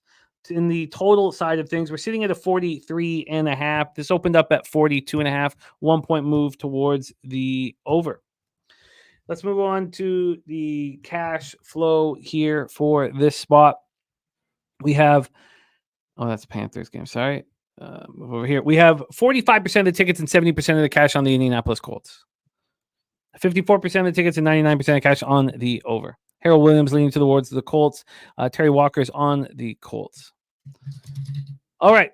Buccaneers coming off their 5th loss in 6 games, 27-14 setback at San Francisco. Baker Mayfield was 29-45 for 246 yards, touchdown, interception. He also lost a fumble. He looked pretty good. Cade Otton led receivers with 4 catches of 49 yards. Cade Otton had a touchdown pass that he should have caught late in that game. Mike Evans, that was his only miss, though. He's only targeted 5 times, caught 4 of them, and he's a pretty trustworthy dude. Mike Evans caught 5 passes for 43 yards and a touchdown. Rachaad White struggled, ran 9 times for 30 yards, did score a touchdown. They went 7-14 on 3rd down against the Niners. They're 15th in the league, converting 40.6% of 3rd downs. They were 2 of 4 in the red zone. They struggled there all year. They're 28th in the league, scoring touchdowns, just 46.4% of red zone opportunities. The secondary allowed 2 long touchdown scores. They play man-to-man. It can hurt them at times. Pass rush had 4 sacks, 5 quarterback hits. They held the Niners to just 4 of 10 on 3rd down. This has been a big weak spot for them this year. They're 30th in the league, allowing opponents to convert 46.7% of 3rd downs. While their 3rd down defense continues to be weak, like it has been all year, their red zone defense continues to be the best in the league. They allowed touchdowns on just 34.4% of opportunities and held the Niners to 2 of 4. The Bucs had injuries to very important pieces of their defense. Jamel Dean, he left the game after Ayuk burned him for a bomb, and he left on a cart. I was trying to get the update on it. Maybe you guys have it now, because all these guys had MRIs today. Carlton Davis and Levante David. It's believed David strained his groin. Just to what extent? This is a big problem for them, these injuries. Colts coming off their bye week. They were last seen a 10-6 road win in Germany over New England. What a crazy season this has been. I'm on there over 6.5 wins, and I should be very pleased at 5-5, but it's just been such a roller coaster ride. 3 weeks ago, before these last 2 weeks where their defense looked great, they were allowing 28.6 points per game. They had allowed 114 points over a 3-game losing streak. They just waived Shaq Leonard. And when I even said one of those games, Shaq came back and it was empty. And he's only 28, but sometimes in this sport, a 28-year-old can get beat up pretty bad. The Colts defense has been so much better. And we've seen teams step up when they get a highly thought of star on the defense out of the room. We watched it with the Broncos and Randy Gregory. I mean, that was probably the best example of a defense that was falling apart, gets rid of Randy Gregory. We haven't seen it from the Commanders, but maybe they gave up too much. Kenny Moore has scored more touchdowns over the past 2 weeks than they've allowed. It's crazy. What, a playoff push possible? I mean, Steichen's doing a hell of a job. Their defense is 6th in strip sacks, takeaways, sacks, tackles for losses. They're in the top 6 in all of those. And after 10 games, they have a really weak schedule coming up. They had 5 sacks against the Patriots. They have 30. That's 4th in the league. They're 14th in 3rd down defense, allowing conversions 38.4% of the time. They're 19th in red zone defense, allowing touchdowns 54.8% of the time. The offense does not look good, though. They have scored 2 offensive touchdowns in 2 weeks. They've scored 3 offensive touchdowns in the last 5 halves. They're 16th on 3rd down offensively, 39.2%. They're very good in the red zone, 6th in the league, scoring touchdowns on 60% of their drives. And Ryan Kelly, we expect to be back from concussion protocol. He's expected to be back, but he hasn't cleared it yet. Take it away for us here, Troy. We have the Bucs and the Colts. Yeah, just for a lot of things you just said, I'm starting to lose confidence in this Bucs team. The defense continues to regress despite their unbelievable performance so far year to date in the red zone. Their PFF has this team graded out as 31st in the NFL on defense in general overall. That's pretty damn telling to me, because this has always been known as a defensive team. I said it again. I said it before. I want to say it again. This is no longer a defensive unit. This is an offensive unit. Play action. After weeks 1 through 4, this play action game went into the trash. Once it got on film, defenses knew how to take advantage, or learn how to shut it down. Some people put it on film early, and it's been trash ever since. But still, this team is only 1 game out of first place, and this team is 5-0 ATS on the road as a dog this season. This is kind of where you want to buy the Bucs. But on the other side, you got the Colts in a very similar situation, not a very good record, but they control their own destiny within the division. They're still playing for something. Very tough game. I don't have nothing on it, Jimmy. I probably won't have any action on it. Yeah, this is one of the bum fights I do find kind of difficult. It's just the Colts have been on such a roller coaster ride. I faded them. I was on the Patriots in Germany. That was a loss. Gagnon says Bucks are playing well, but don't forget they played the 49ers last week. Spending penny bombs on the Bucks plus 2.5 and the money line. North Ender leaning towards the Bucks. All right, this is a tough one. This is a tough one that I don't mind moving on from at this point. I was wondering if something would illuminate, but I tell you what, with Jamel, you need to know what's going on with Jamel Dean, Carlton Davis, and I'm pretty certain that Levante David will not be in the lineup. And with those three guys out of the defense, do you still want the under at that point? I don't know. Let's move on. We move on to 1 p.m. Eastern. New England Patriots 2-8, 1-3 on the road. New York Giants 3-8, 1-3 at home. MetLife Stadium, East Rutherford, New Jersey, 45 Fahrenheit, mostly cloudy, 4 miles per hour. Patriots come in off of their bye week. Probably not a fun week for Belichick. This total is at 34. Juice to the under. It's 33.5 everywhere else. 4-cent move to the under at 34 from minus 107 to minus 111. God, this is just so ugly. So ugly. From a spread scenario, you have the Patriots -3 and minus 110. They opened up at -3.5. I mean, we talked about,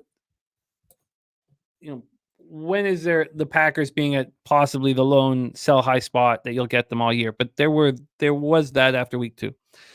Is this the only sell high spot you're ever going to get on the New York Giants this year? The market moving towards them because of what DeVito just did. I mean, it honestly makes. How could this line be moving towards the Giants? I mean, who cares?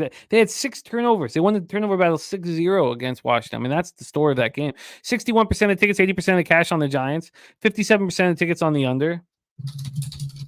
Patriots coming off their bye week. They were last seen a very ugly 10-6 loss in Germany to the Colts. We thought Bill O'Brien was going to come and the offense would look better. I mean, I couldn't be more wrong. They're 14.1 points per game, 308.4 yards per game. Their third down efficiency is 34.9. That's all down from last year. And so who do we blame? I mean, we have to blame Mac Jones, right? It's got to be Mac Jones' fault, doesn't it? I mean, he was 15-20 for 170 yards. He looked bad. He's 10 interceptions are tied for the most in the NFL. Now, he's had 3 offensive coordinators in 3 seasons. I mean, that's not easy. But if you count last year and this year, he has an 82.8 rating, yards per attempt 6.6. He's turned the ball over 24 times. I mean, that's really weak. They're 26th on third down, converting 34.1% of the time, 14th in the red zone, scoring touchdowns 54.6% of the time. They were high in the beginning of the year in their red zone offense. They're still strong in the red zone defense somehow without Judon and Christian Gonzalez. They're 7th, allowing touchdowns 45.5% of the time. The Giants coming off that surprising win. They were outgained 403-292, 13 first downs compared to the Commanders' 28. Score first quarter touchdowns for the first time all year. Crazy.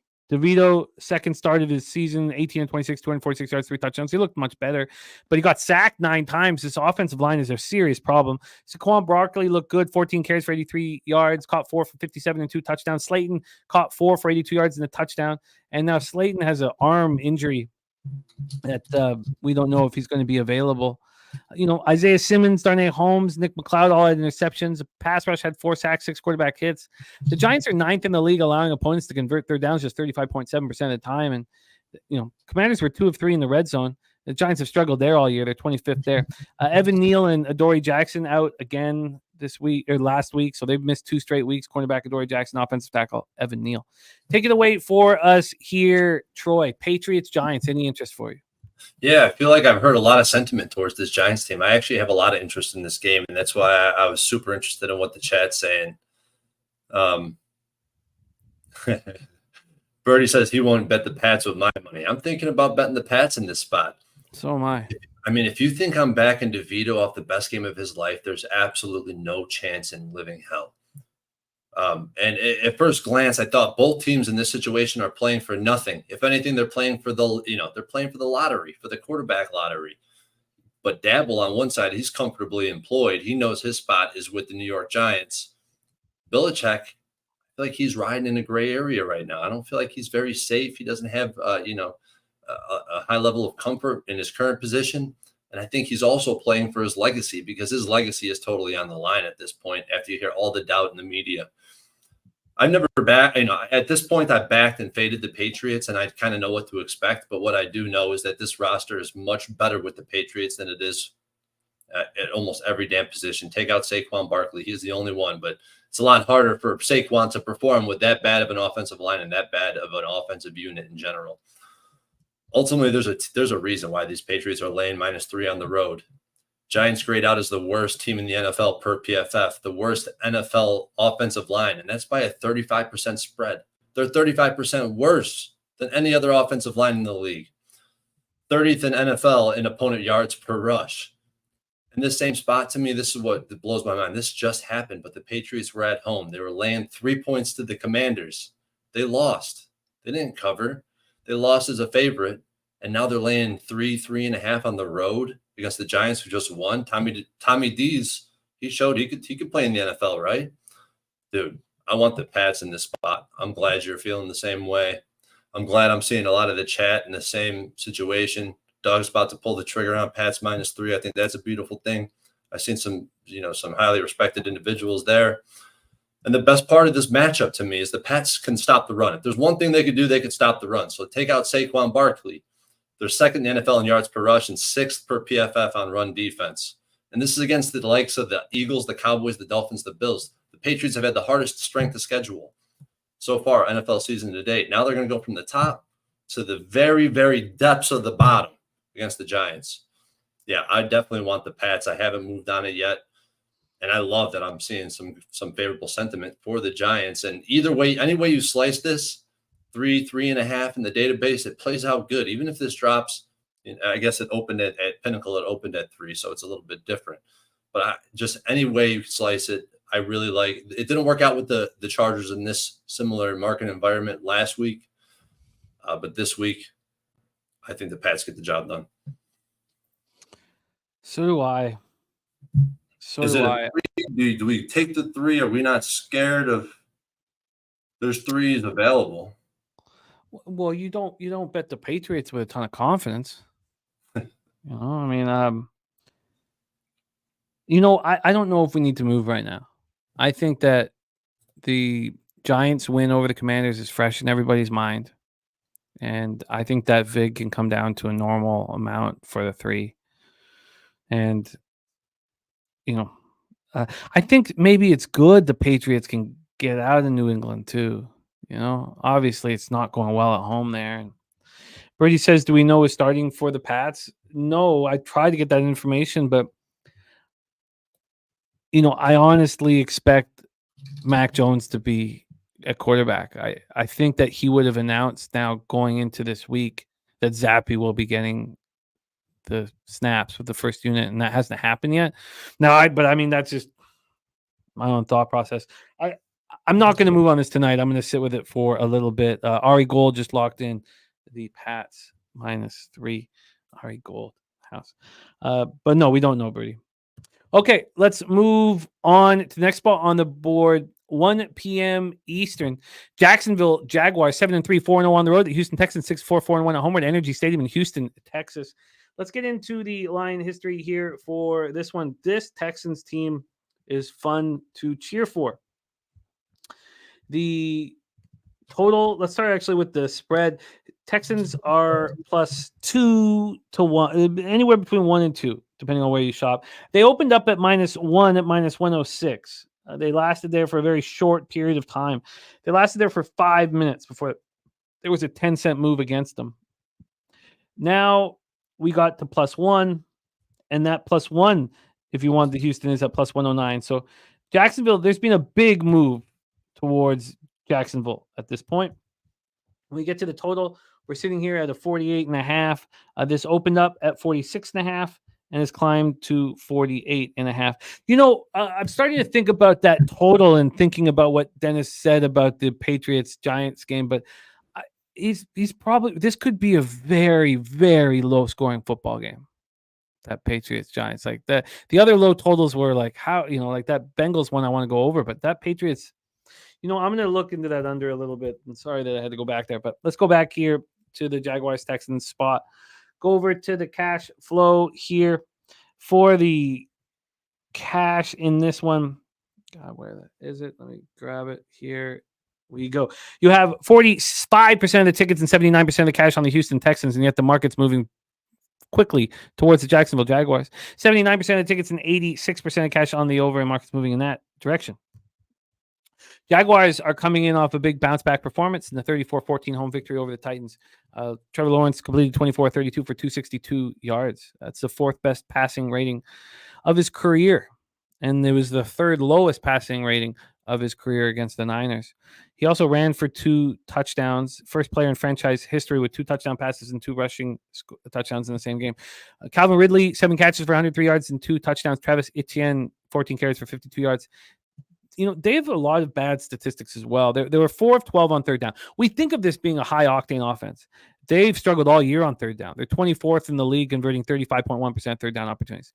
They were 3 of 5 in the red zone. They're 28th in the league, scoring touchdowns, just 46.4% of red zone drives.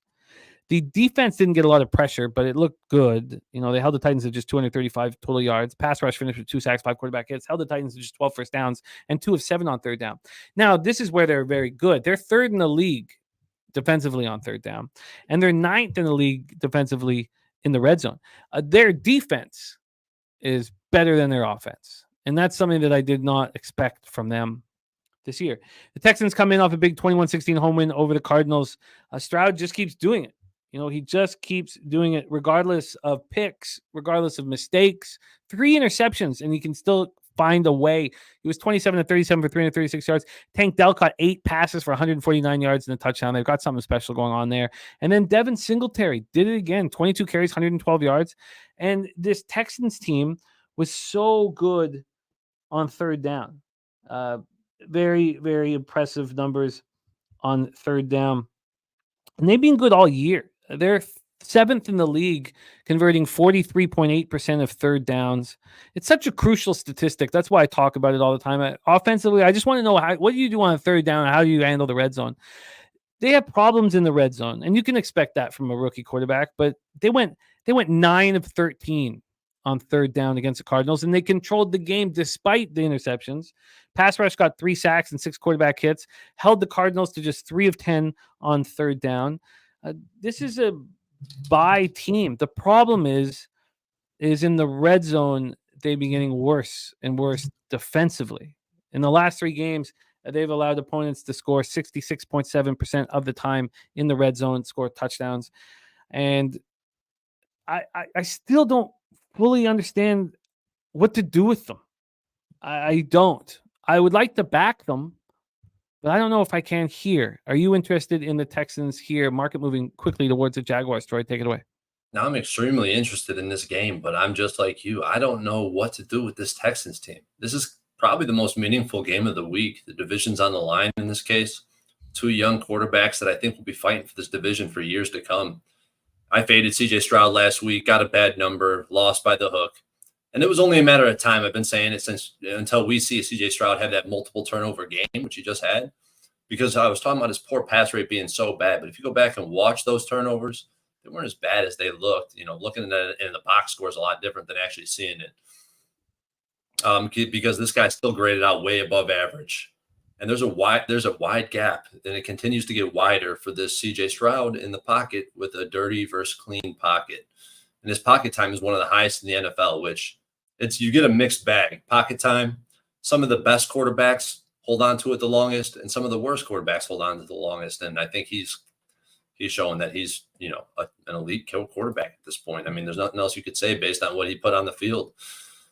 The problem is defensively, really good in the coverage and in secondary, but they're grayed out as one of the worst defenses in the NFL. Top 5 in opponent yards per rush, and the formula for success to beat the Texans is to run the ball and pressure the quarterback. Can the Jags deliver?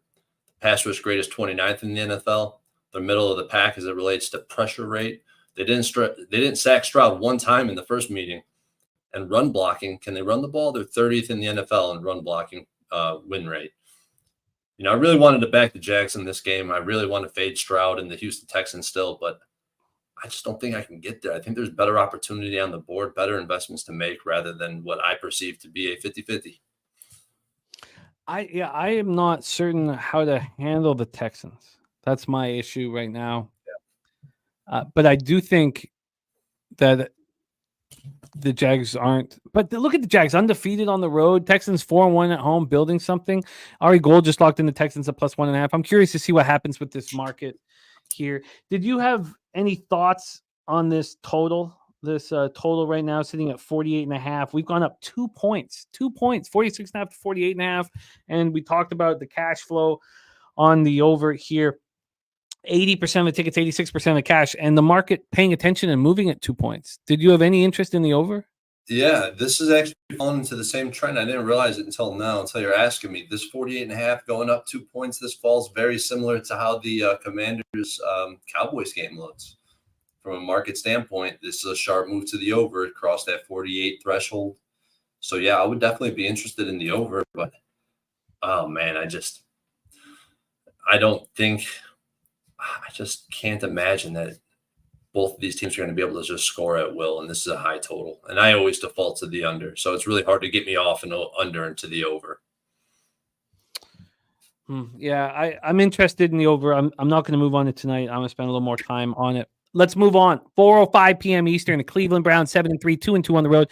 At Denver Broncos 5-5, 3-3 at home. Empower Field, Mile High, Denver, Colorado. 40 Fahrenheit, sunny, 5 miles per hour. Get into the line history here for this one. I was astonished watching the Broncos game. I thought that they'd figured out how they were going to win games, and they were going to become very predictable. And that was not the case in that football game. They did not run the ball 30 or 40 times. They barely ran it at all. It was all very, very confusing.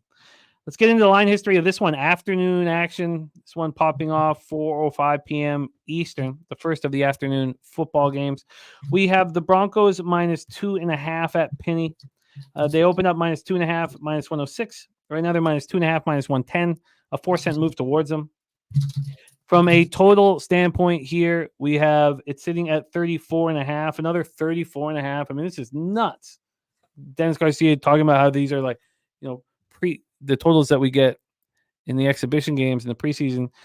It's just uncanny. This opened up at 35.5 and dropped to 34.5. And when we get into the cash flow here for this one, we have 37% of the tickets and 49% of the cash on the Denver Broncos. 97% of the tickets on the under. We don't have cash flow, even though 10,000 tickets are in. Browns come in off a 13-10 victory at home over Pittsburgh with DTR under center. Browns have now beaten the Ravens and the Steelers in consecutive weeks for the first time in 15 tries. DTR 24 of 43 for 165 yards, no touchdowns, 1 pick. He also ran 3 times for 20 yards. Thompson Robinson also only had 1 turnover. He threw 3 in his debut October 1st. Elijah Moore led receivers with 6 catches for 60 yards. Njoku caught 7 for 56, but that doesn't tell the story. I mean, we watched the game. I mean, good God, he had drops. Now, he had a huge catch late, but he had drops that were driving me crazy. We needed the Browns, and they came through for us, but it was not a relax and sit back in the second half. Kareem Hunt and Jerome Ford combined for 67 yards on 24 carries. The defense was very strong throughout, held the Steelers to just 64 total yards in the first half. Myles Garrett, 2 sacks, 3 quarterback hits. The rest of the team just had 1 sack, 1 hit. Held the Steelers to just 3 of 14 on third down. They're first in the league in third down defense. They allow conversions just 25.4% of the time. That's just a wonderful stat to have for a football team that you're betting. They held the Steelers to 0-1 in the red zone. Their red zone defense has been an issue at times this year. They're 24th in the league. They allow touchdowns on 61.9% of red zone opportunities. Anthony Walker hurt his hamstring. He's not going to be available. That's linebacker. Safety Rodney McLeod is done for the year. He's been placed on the IR with biceps injury. And they have signed Joe Flacco. So Joe Flacco, PJ Walker, DTR, that's how they're moving forward. Broncos coming off a 21-20 victory at home over the Vikings. They were outgained 385 to 295 in the victory. Just 13 first downs. Russell Wilson was 27 of 35 for 259 yards, touchdown, interception. Cortland Sutton continued his excellent play. He caught 4 passes for 66 yards and a touchdown. He now has 8 touchdowns on the year. He's such a big target. He's going to be a great receiver for a long time, I believe, in this league. Jerry Jeudy caught 5 passes for 58 yards. Samaje Perine was a beast out of the backfield. He caught 7 passes for 60 yards. And what the hell? Javonte Williams got 11 carries for 37 yards. That just surprised me. The offense was just 2 of 12 on third down. They're 18th in that aspect. They convert third downs to 38.2% of the time. 1 for 5 in the red zone. They're now 21st in the league in red zone offense, converting 48.7% of the time. The offense bent but didn't break. The defense has got 12 takeaways over their last 3 games, but you were talking about it, Troy, in the live stream. The run defense looks awful, just awful. The pass rush had 2 sacks, 10 quarterback hits. They allowed the Vikings to go 6 of 15 on third down. They're 15th in the league, allowing opponents to convert 38.6% of the time. Minnesota went 2 of 4 in the red zone. They're 14th in the league, allowing opponents to score touchdowns on 52.6% of red zone drives. The defense bends and doesn't break and are terrible stopping the run. Take it away for us here, Troy. You know these teams very well. I'm interested in your take. Browns, Broncos. I've been waiting for this spot. I've been looking ahead to this game. I was trying to figure out exactly how I wanted to play it because I've been saying I wanted to fade this Broncos team for a minute now, and here's my perfect opportunity because, as we all know, how I feel about the Browns. First of all, I don't see this number getting to 3. Maybe it does, but I don't think it closes at 3, and that's very important for my confidence in the structure and the way I bet. I don't want to see this number get to 3, even though some people would think, "Oh, I'd love to take the Browns at 3." I really don't feel that way because I would much rather tease up the 2.5 to 8.5 at that point because that's been proven to be a more profitable angle than taking the 3 after it moves that way. Secondly, this matchup heavily favors the Browns, in my opinion. Browns D versus Broncos O. Broncos struggle in opponents' territories. They struggle to get 6. They allow the 3rd highest pressure rate in the NFL. And Wilson leads the NFL in QB. The percentage of pressures allowed because of QB play, he leads the NFL. That's not he lacks ball security. It's very clear he lacks ball security. He has fumble issues. And now you got Myles Garrett and this defense bearing down on your ass. It's not going to feel good. And think about the psychology of these quarterbacks that sit in the pocket and they know Myles Garrett, who's winning on 90% of his blocks. It's just crazy to know that he's coming off the edge. It's going to be very difficult for Russell Wilson to operate in that type of environment. To beat the Browns, you need to make big plays. We've seen it last week. The only reason that score was as close as it turned out to be is that they broke off a 75-yard run that went for a touchdown. Outside of that, the offense for the Steelers was very stagnant. The yards per play was absolutely dreadful. This defense is legit. And the Browns offense versus the Broncos defense, you touched on how I feel about this Broncos team and their run defense. If I'm an offensive quarterback or a coordinator, I don't care who my quarterback is. I don't care if it's Tom Brady, Mark Sanchez, or Dorian Thompson-Robinson. I'm going to run the freaking football. PFF got this team rated 31st in run D. They're 32nd yards per carry. They're the worst tackling team by margin in the NFL. They've allowed 5+ yards per carry to 7 of the nine teams they played. And the only 2 teams that didn't get there were the Raiders in week 1, when we knew they struggled to run the ball early with Josh Jacobs. But after that, it was only the Chiefs. So the 2 teams, the Raiders and the Chiefs, didn't achieve 5 yards per carry. Every other opponent they played did achieve that feat.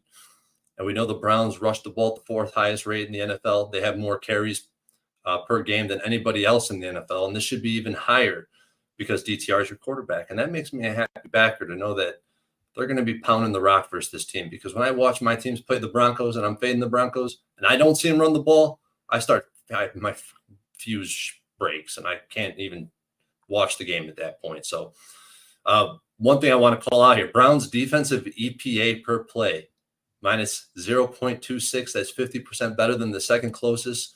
You sort defensive EPA highest to lowest. On the highest, you got the Browns. On the lowest, you got the Broncos. Browns are 7-3 despite losing their quarterback, a Hall of Fame running back, an all-pro tackle, and their other starting tackle. It's just incredible what this team has done. It speaks volumes to how incredible this defense is. Since 2018, road dogs between 2.5 and 4 with a total less than 38. Very specific scenario. That total being so low. I know the spread range. I'll narrow it down. Road dogs between +2.5 and +4 with a total less than 38 or 7-5 ATS. That's 58%. 11-1 on a teaser though. That's 92%. It's 9-3 to the under.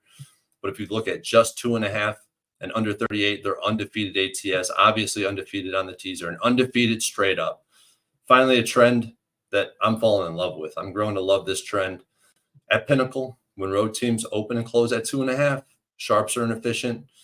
The sharp action is always wrong in this case. Right now, they're 9-3 ATS, undefeated on the teaser, and this just happened in the Vikings and the Eagles game. Cash. This is the biggest edge on the card, in my opinion. X is the nose, trends, everything ties up. I'm on the Browns multiple ways. I bet Browns -2.5 weeks ago when Deshaun Watson was at quarterback. So obviously I got a bad number, pissed about that. Since then, I bet the Browns on the money line. I bet the Browns +2.5. I bet the Browns and Niners teaser for 2 units. I bet the Browns and Lions teaser for a unit. I like to stay balanced because I don't think the Broncos are going to be able to win this game by margin. Give me 8.5 points with this low total. I'm going to continue to tease the Browns this week, and I'll probably end up on an SGP in this game because just bet every running back in the game to go over their prop against this Broncos rush deep because it's probably going to happen. That's all I got. I'm on the Brownies. Your call on Tyson Chandler was a thing of beauty. I was pissed about that spot too because Alexander Madison, you could have bet alt lines on both their props and cashed all the way up. Yeah. Well, last week you were bullish on the Eagles, and they got you paid in a big way. It seems like you're going to be in a similar situation with the Browns this week. They'll be your week will be on this one football, not fully, but this will tell your tale. Correct. That's exciting. Troy, bullish on the Browns. So with all of this, what did you think of the total so low? I think it goes under. I don't think, I think it's going to be, I really believe that the Browns are going to win this game if they score 14 points. So I think it goes under. Wow. Very, very interesting stuff here. I'm going to look further at the under, and I love that you're bullish on the Browns. Let's move on. We move on. 4:05 p.m. Eastern. The Los Angeles Rams 4-6, 2-3 on the road. The Arizona Cardinals 2-9, 2-3 at home at State Farm Stadium, Glendale, Arizona. Let's get right into the line history here for this one. Start with the spread. From a spread perspective, we have Arizona -1, -104. They opened up at +1.5. So we've had a legit move to these Arizona Cardinals from +1.5 to -1 at Pinnacle.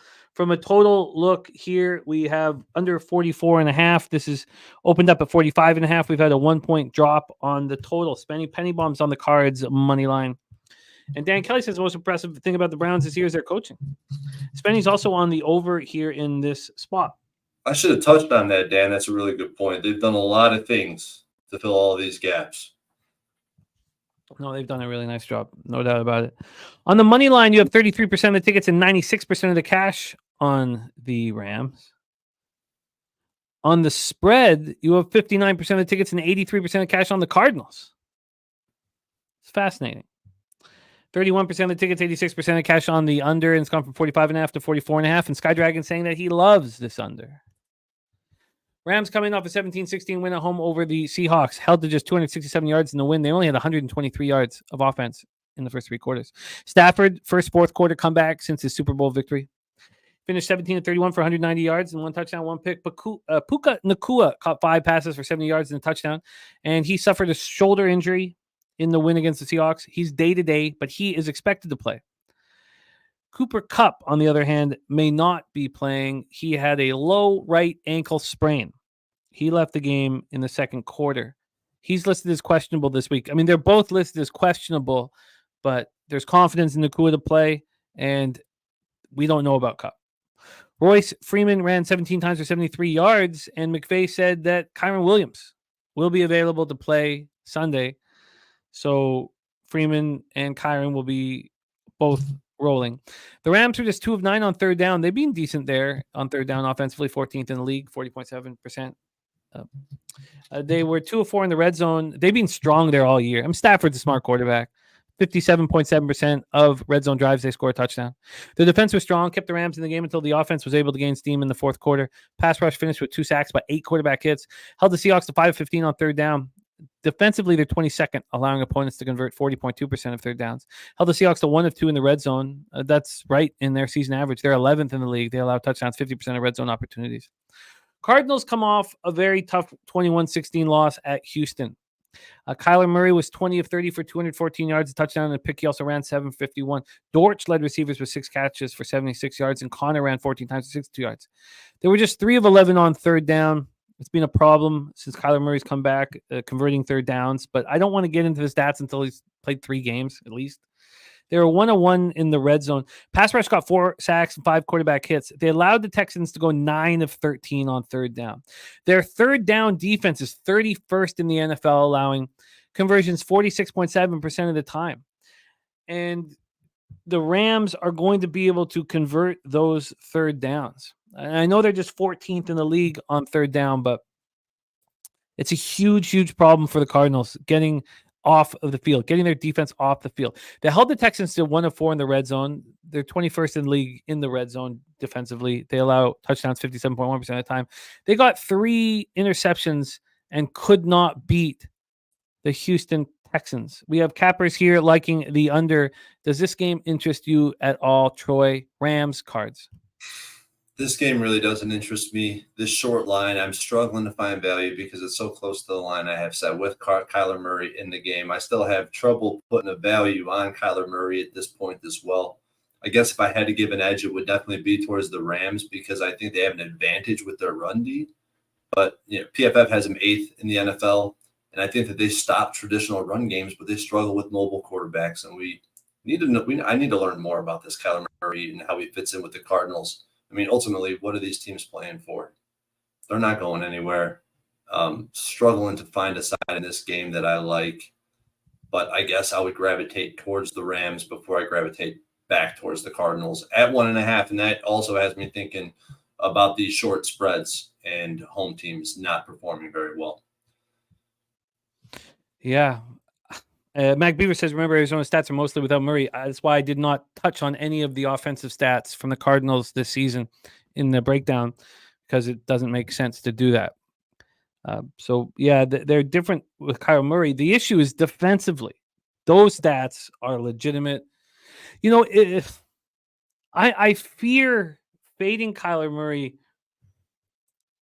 I fear doing that just because of the vividness of losing with the Falcons in his first game back. And I was really confident in that spot. It was part of a horrible week for me. But I like backing the Rams. They're a pretty consistent group.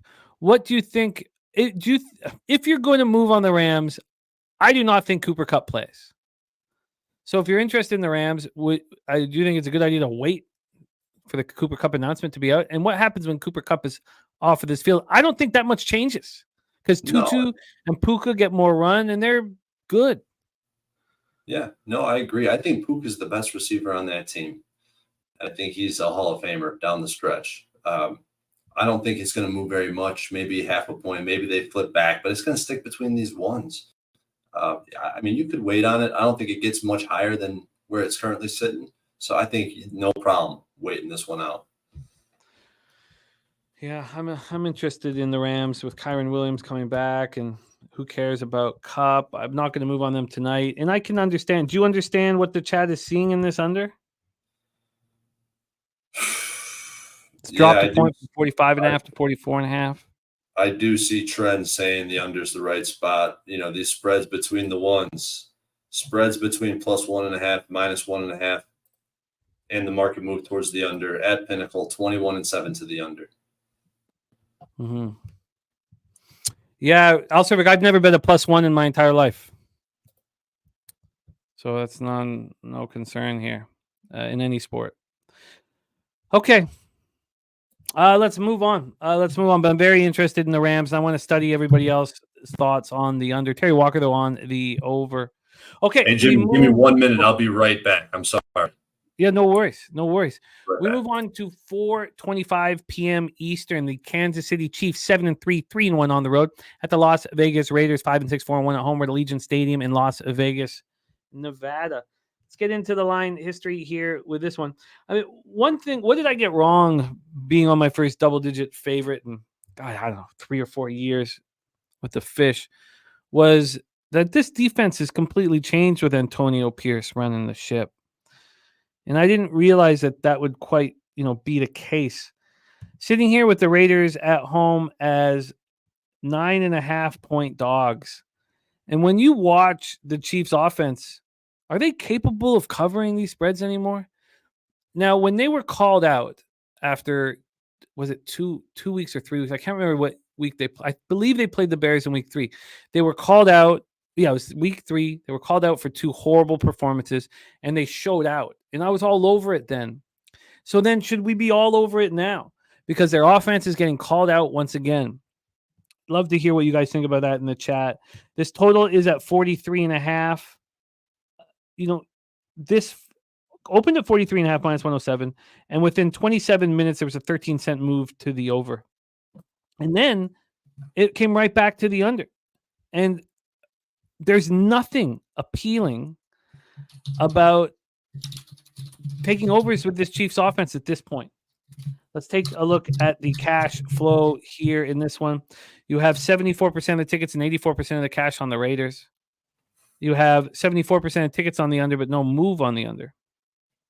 DG says, what has Kansas City's offense done to lay 9 on the road? I mean, that's such a fair question. Chiefs coming off an ugly 21-17 home loss to the Eagles in the Super Bowl rematch. It's so different.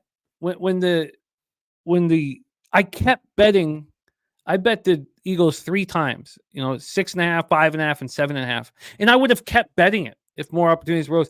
This Chiefs offense no longer can put their foot on your throat and step down. They can't do that anymore. They're still a really good football team with a great defense and a very good quarterback, who's capable of extremely impressive play. But man, they have scored the least second half points in the NFL by a lot.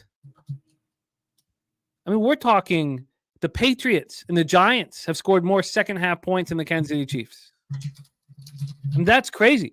Even before they scored 0 points last night, they were last in the league in second half points.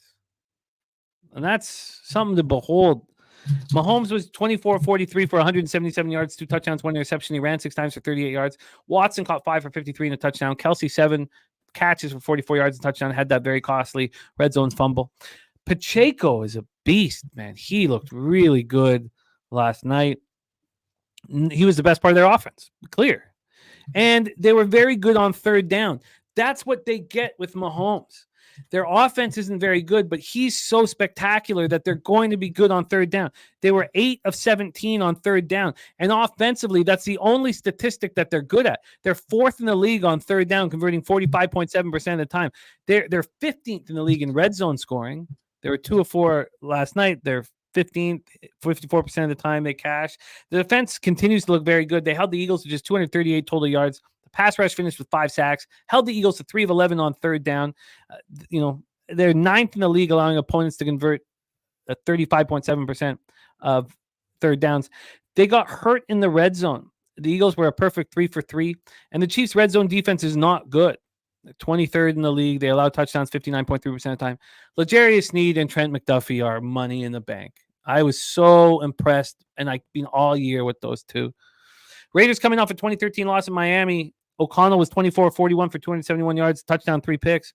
Nate Dogg 420 was so confident in the Raiders, and he nailed it, man. But this Raiders offense, 12 first downs. Devontae Adams led receivers with 7 catches for 82 yards and a touchdown. The ground game could do nothing. Jacobs finished with 14 carries for 39 yards, 4-14 on third down. They're 29th in the league, converting just 32.6% of third downs. And those numbers have not changed with O'Connell at all. Nothing has changed. That's the reason why I used it this time. They made just 1 red zone appearance and unable to score. 24th in the league, scoring touchdowns on just 48.4% of red zone drives. They are tied for 4th in the league in the red zone offensively. Sorry, that was defensively, of course. I just went over. So they're 4th in the league in the red zone defensively. And sorry, I realized I messed this up. Okay, let me go back a second. They're 24th in the league, scoring touchdowns on 48.4% of red zone drives. But in the 3 games now since O'Connell was moved to QB1, 2 home games and the 1 road game in Miami, they're 4th in the league in the red zone, scoring touchdowns on 66.7% of their opportunities.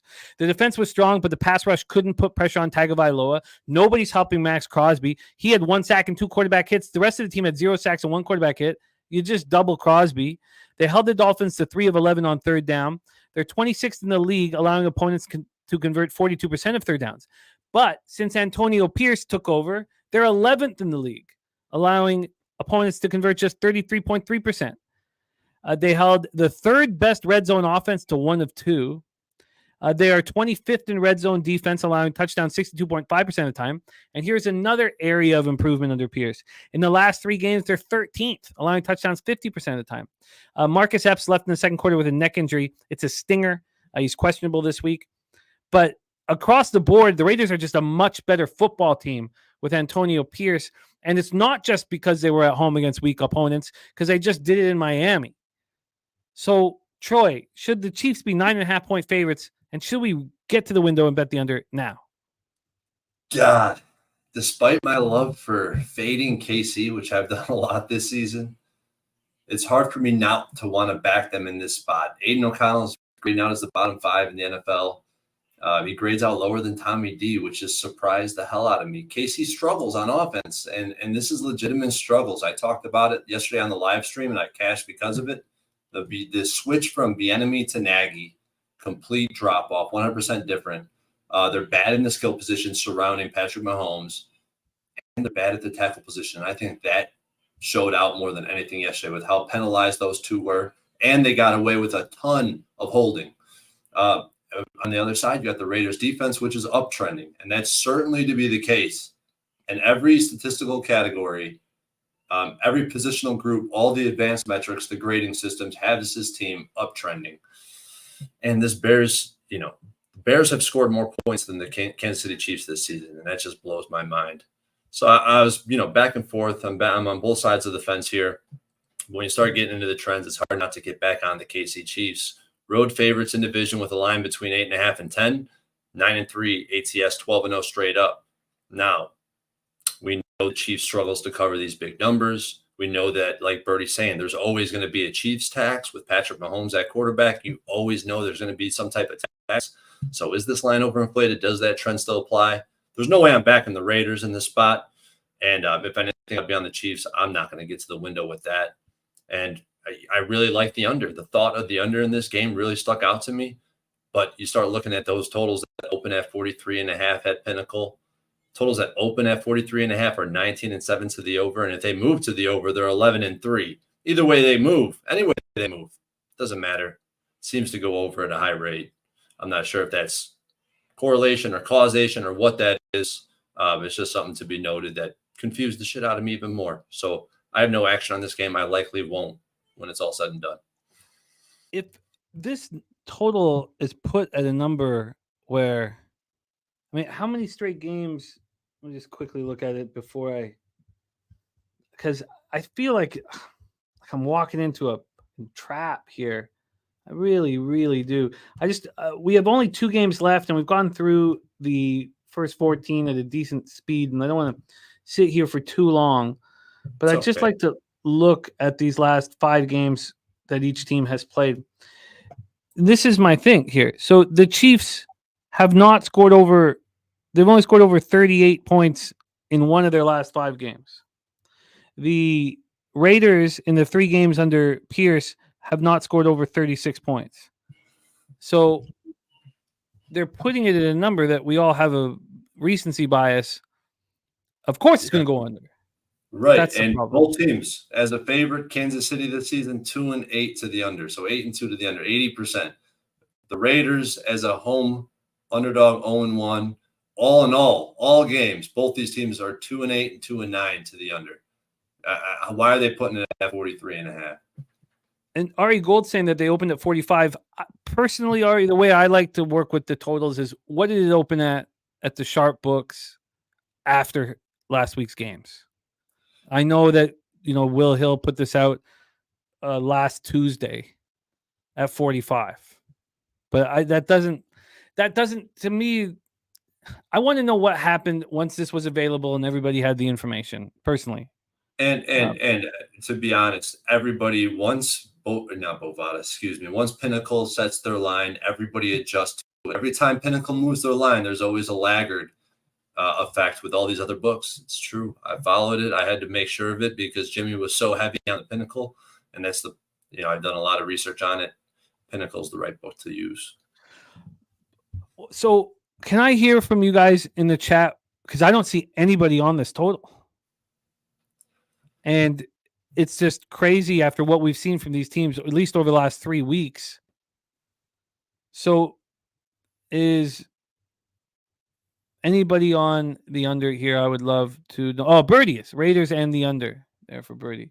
Because this clearly put at a number that's higher than either of these teams are playing at. Birdie is on the under, SJ is on the under. So then we're going to hear that nobody's on the over. That's wild. You know what? Terry leaning to the over. I guess I'm going to hold off on this. Something just doesn't feel right.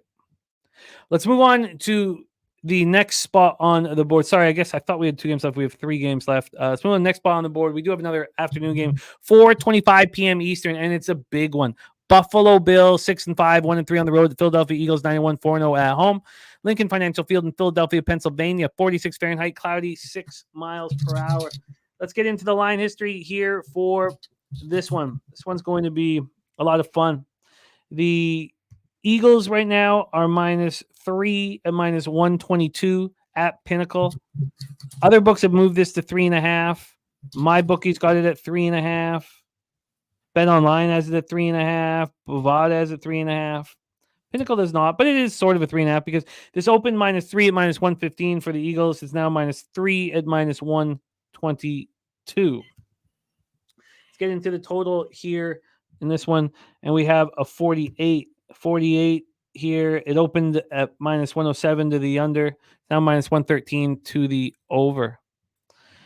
Birdie bet the Bills at +3 here. And Ari Gold surprised to see the Bills at +3.5. This game's going to be a lot of fun. I wish it was the Sunday nighter, but Ravens Chargers will be fun too. Not as fun as this one. Bills snapped their 2-game. Oh, did we go over the cash flow here? That is interesting. We have 69% of the tickets and 80% of the cash on the Buffalo Bills, and yet this line's moving towards the Eagles. We have 65% of the tickets and 89% of cash on the over. So Bills snapped their 2-game losing streak with an impressive 32-6 victory at home over the Jets in their first game since firing offensive coordinator Ken Dorsey. They replaced him with quarterbacks coach Joe Brady. They outgained the Jets 393 to 155, scored on 6 of their first 8 possessions. Josh Allen was 20 of 32 for 275 yards, 3 touchdowns, and 1 pick. The pick wasn't horrible. It was at the end of the half. It was a Hail Mary, basically. Khalil Shakir caught 3 for 115 and a touchdown. James Cook ran 17 for 73, caught 3 for 29 and a touchdown. They were 5 of 13 on third down. They're second in the league, converting 48.1% of third down opportunities. They were just 1 of 4 in the red zone, but there was no pressure on them to put up 6 because the opposition was unable to score. They're third in the league in red zone offense, scoring touchdowns, 65.6% of their opportunities. It's amazing that you can have an offense that's second in the league in third downs and third in the league in the red zone, and the offensive coordinator gets fired. The defense was strong. They harassed Zach Wilson and Tim Boyle. They combined for 6 sacks and 8 quarterback hits. Rasul Douglas was very good. 2 interceptions and a fumble recovery. Buffalo did not have an interception in their previous 6 games. That was a nice pickup, Rasul Douglas. They held the Jets to 0 for 11 on third down. That moved them up to 16th in the league, allowing 38.6% of opponent third down opportunities to convert. The Jets did score a TD in their lone red zone opportunity. They're 10th in the league, allowing touchdowns on just 47% of those situations. Taylor Rapp, it was scary. He moved his hands to calm people down when he was loaded into the ambulance on the field.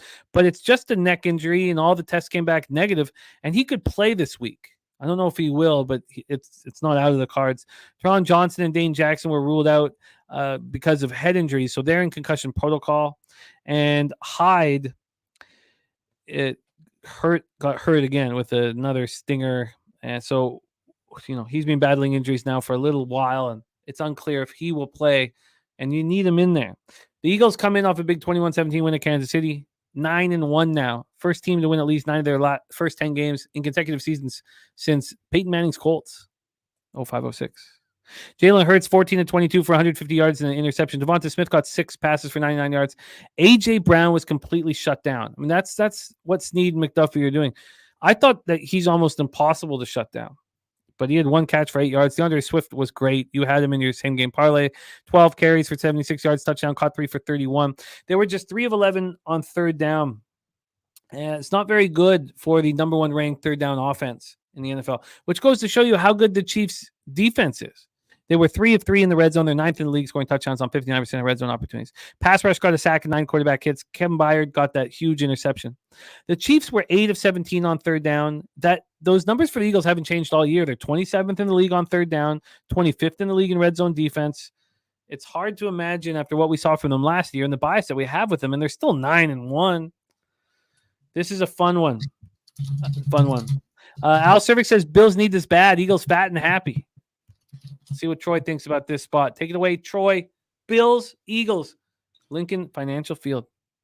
Man, this is a crazy game for me because like the Browns are for me this year, the Eagles were for me last year. And I've only bet the Eagles. I haven't faded the Eagles yet this season.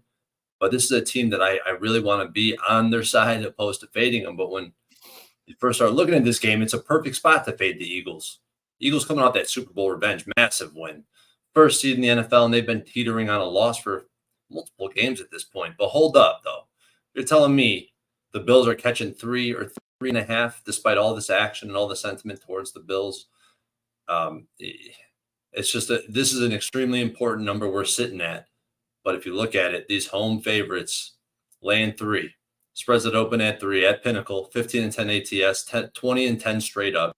Spreads that open at -3 and close at 3.5 are undefeated ATS. Spreads that open at 3 and close at 2.5, 5-1 ATS. The market move has been incorrect, even when it has moved towards the Bills in this case, but I think we're only going one way here. It looks like it's about to go to 3.5, and that's an undefeated trend based on the Pinnacle Sportsbook. But it's hard for me because I've been so much higher on this Bills team, I feel like, than the market in general. One of the best offenses in the NFL numerically. They've had a convoluted scheme with the offensive coordinator. They've had turnovers, drops. They didn't run the ball versus the worst run defense in the NFL. I think that's exactly why he ended up getting fired. Can this new offensive coordinator, can they change the pocket time for Josh Allen? I don't know. I think that's one of the major reasons he holds on to the ball too long. And historically, nothing has changed throughout his career. Man, this Eagles team has been so good to me. It's so hard to fade them. I don't know if I'll have a side in this game. I want to have action in this game super bad. So I don't know if I will at this point, but I was considering Bills futures at this point. I think I was looking at AFC championship would be I think it was plus 2,000 earlier. And I think that was extremely pricey. If this team could sneak into the playoffs, this AFC is up for grabs this season. It's not like the NFC where you think there's really only 2 contenders. I guess 3 if you want to throw the Cowboys in there. But the AFC is wide open. You got the Ravens, the Bills. I guess you could throw the Chiefs in there, even though I think they're one and done. There's just, I don't know. How do you feel? Do you think the Bills have a shot in the futures markets? I did the same thing. I looked the same thing. But the Bills' next 3 games at Philadelphia, at Kansas City, at home to Dallas. Could you imagine what the odds would be if they win all 3 of those? How hard is that? Fucking gotta be ridiculous. So then they have their bye week after this game against Philadelphia, though. So that's going to be important for them. So, they can come into that Chiefs game with some momentum. So I looked at that. I even looked at the division plus 450 because I'm not how underwhelming have the Fish been the last 2 games we've watched them play. Yeah. So, but that's just so hard to get through those 3 games. I mean, could anybody put together a tougher 3-game schedule?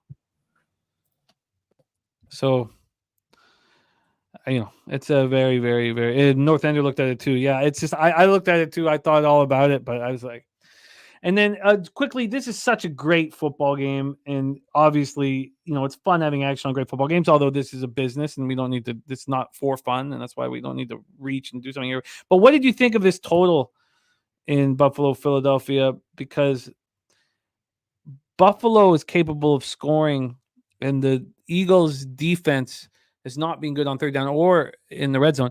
And if the Eagles need to score, they will. What do you think of this total at 48? It opened up at 48 at Pinnacle, and there's been 6 cents of movement to the over. I like overs in this range from 48.5 up to 52. Anything over 52, I'm immediately going to default. I don't think I'll ever bet an over 52. But in this range, it's been very profitable betting the overs, especially when the market starts moving that way. So over or nothing for me. Yeah, I have some interest in it. I'm going to make a note of that because I think that's definitely a good way to play this game. I'm interested in it. I'm going to put some question marks there beside the over. Okay, I'm interested in it. That might be the angle that we take to the bank. Let's move on to our Sunday nighter here. The question is, can I stay as hot as I've been? 17-3 my last 20 live bets on our live streams, but we'll have 3 live streams on Thursday. So this isn't the next live stream, but I'll be live for this one, hosting this one. Baltimore Ravens at Los Angeles Chargers, SoFi Stadium in Inglewood, California. To add another interesting little tweak here for this game, my dad sent me $300 to bet on the Baltimore Ravens minus 3.5 at minus 110. And I, of course, did not bet it. Now, I might, but at this point, the market's not moving toward when he bet it, it was plus 101 at Pinnacle. So that's just another added layer of interest that I never send in my dad's action, and it's very good for me in the long run. And he has sent me $300 to bet on the Ravens, and I've not bet it. Let's get into the line history here for this one. We have the Chargers at plus 3.5. They opened up at plus 4. They lasted at plus 4 at Pinnacle for, when did it start getting I guess it lasted there for a long time. It didn't move to 3.5 till today at 12.17. But this 3.5 is at plus 101. There's no other book offering you a plus money on the minus 3.5. Now, Bet Online's moved that minus 3.5 to minus 105, but all the other books are at a pick 'em, except for Bet Online and Pinnacle. So that's very interesting. From a total side of things here, we're dealing with a 47.5, a juice to the under. It's opened up at 46.5. It's climbed 1 point. So here we go. Let's take a look at the cash flow for this one. 39% of the tickets and 52% of the cash are on the Ravens. Public is on the Chargers, but the line's not moving there. 66% of the tickets and 38% of cash is on the under. Gagnon says you got to stop getting escorts with your dad's betting money. No, look, I'm 44 years old with a family. I'm dead inside. The only thing I want is gambling action. That's it. That's what happens to you as you get older. The Ravens come in off a costly 34-20 victory that saw them lose Mark Andrews to an ankle injury. Andrews had surgery this afternoon. He's likely out for the rest of the season. Harbaugh said on Monday that there's a chance he'd be able to return if Baltimore makes a deep playoff run. Leads the team with 6 receiving touchdowns, the most by any tight end in the NFL this season. He also ranks second on the Ravens with 45 receptions for 544 yards on 61 targets. This is a massive loss for the Ravens. This is a safety net for Lamar, and it's his good friend. Against the Bengals, Lamar was 16-26 for 264 yards, 2 touchdowns, no picks. He also ran 9 times for 54 yards. Odell Beckham Jr. caught 4 passes for 116 yards. Odell Beckham catching 4 passes for 116 yards, legitimately, those are numbers I didn't think he was capable of putting up. When the Ravens signed him, I did not think he'd have a 100-yard passing game this year. So he is playing very well. Gus Edwards ran 12 times for 62 yards and 2 touchdowns. Ravens put up 405 total yards, 6 of 12 on third down. They're 5th in the league, converting 44.6% of third downs. Let's watch that number drop, because Mark Andrews is a first down machine. He is a safety net. That number will drop. They went 3 of 4 in the red zone. They're 4th in the league, scoring touchdowns on 65.2% of red zone drives. Their defense looked great. They pressured Burrow, then Browning, sacking him 5 times, hitting him 7 times. They lead the league in sacks with 44. They held the Bengals to just 2 of 11 on third down. They're 6th in the league allowing third down conversions at just 35.2% of the time. The Bengals did go 2 of 3 in the red zone, but the Ravens are great. Ravens are great in every statistical aspect of football right now. They're 3rd in the league allowing red zone touchdowns just 37.9% of the time. Chargers coming off a 23-20 loss at Green Bay. They've been losing close games all year. Staley's an ass clown. 5 of the Chargers' 6 defeats have come by a margin of 14 points. That's it. Just 14 points for those 5 losses combined.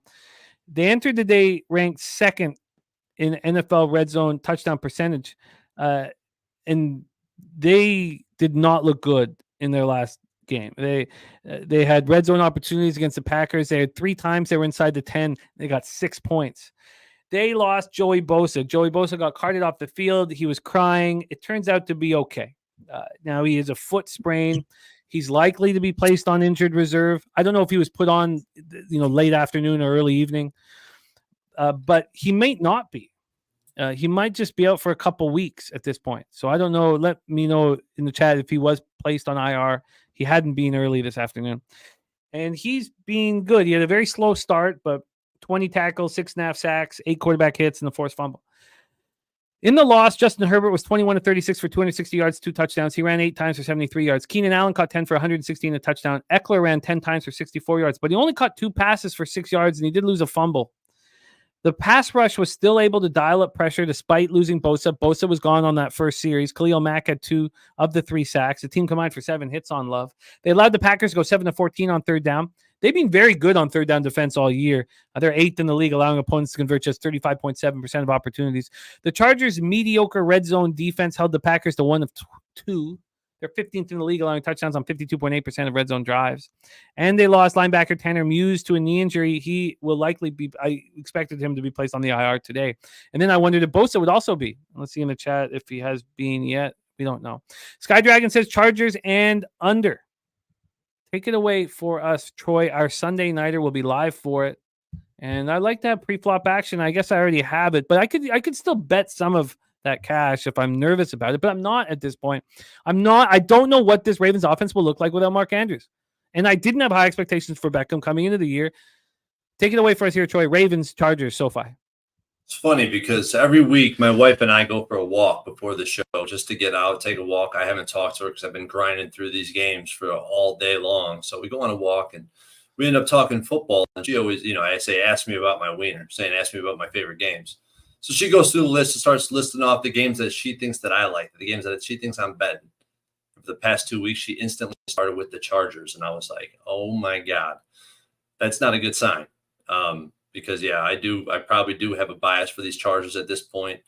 I'm betting them damn near every week, and it's not been going very well. I lost with them again this week. First half on the money line, first half, that pushed, and I had first half on the spread that didn't win.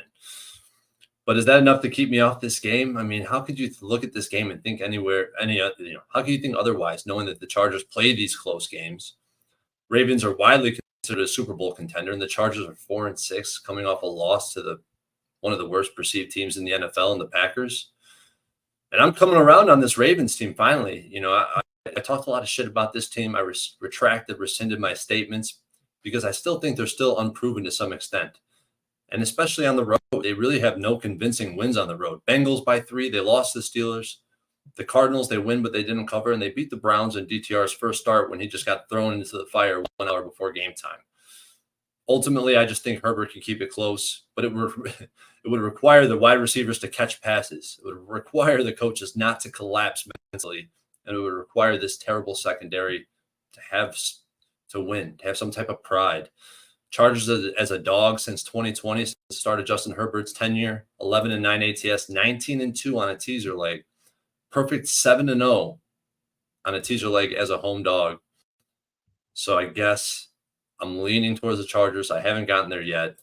I have a lot more action in other spots that I'm concerned about. I want to watch this market develop, but it's going to be really hard to keep me off these Chargers this week. And on paper, looking at this total, primetime game, home team's a dog. This is usually an auto bet on the under. But how can I get to the under when you start handicapping these teams?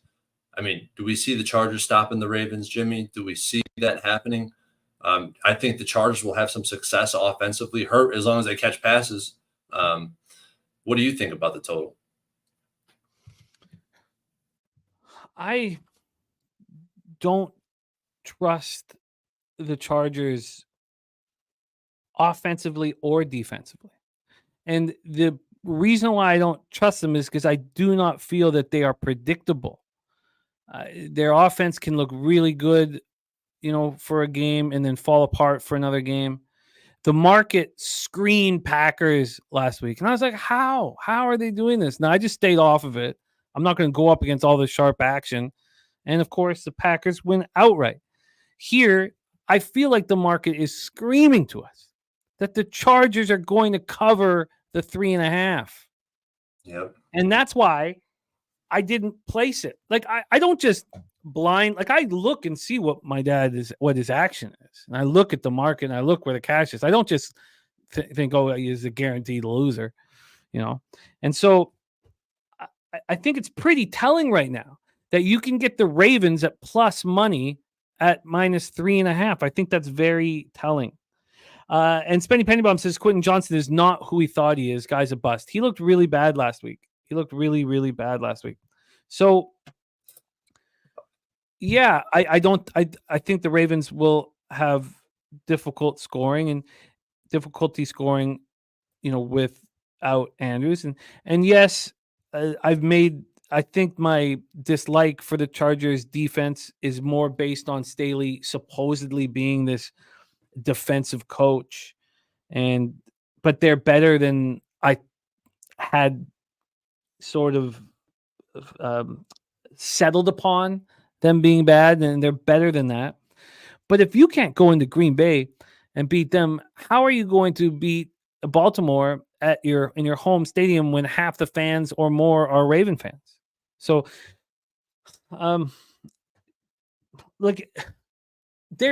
this offense used to put up points whenever they wanted to. And remember the Detroit Lions game? I mean, how recent was that? When the offense was so good that Dan Campbell was not going to give them a chance to have a game-winning touchdown drive under any circumstances, and went for it on 4-2 at the 20-yard line. I don't know what you're going to get from week to week with this football team. And the main thing I want in gambling is predictability. So it's tough, man. I mean, Justin Herbert, he's still, to me, against Green Bay, this man had his best PFF grade in his entire season at a 92.7, almost a 93. That's the highest of the week. These receivers just weren't catching passes on critical moments of the game, critical moments, drop passes, blunders. And with Staley in the defense, I can't get over it. I hate it. I hate watching them on defense. It's like I said it before, it's still happening. It's a fire drill for these DBs to get in the right places. It's like they're communicating right before the snap and talking to each other, and man, it just don't look good.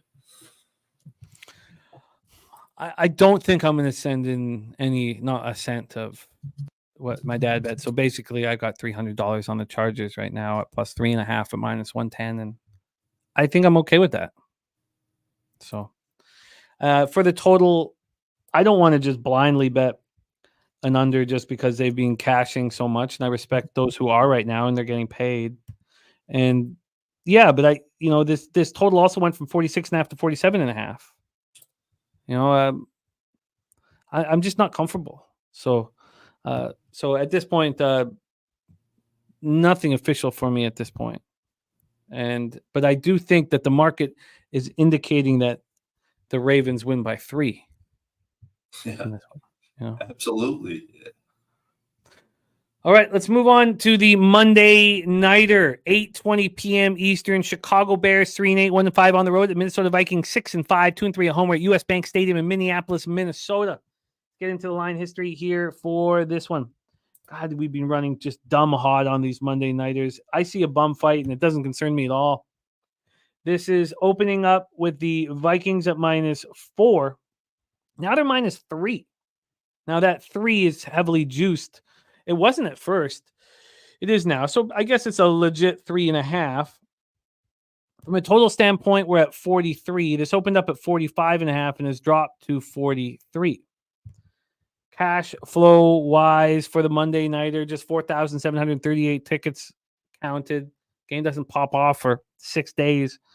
We have 88% of tickets and 92% of the cash on the Chicago Bears early, and 89% of tickets on the under. The market moving in both of those directions.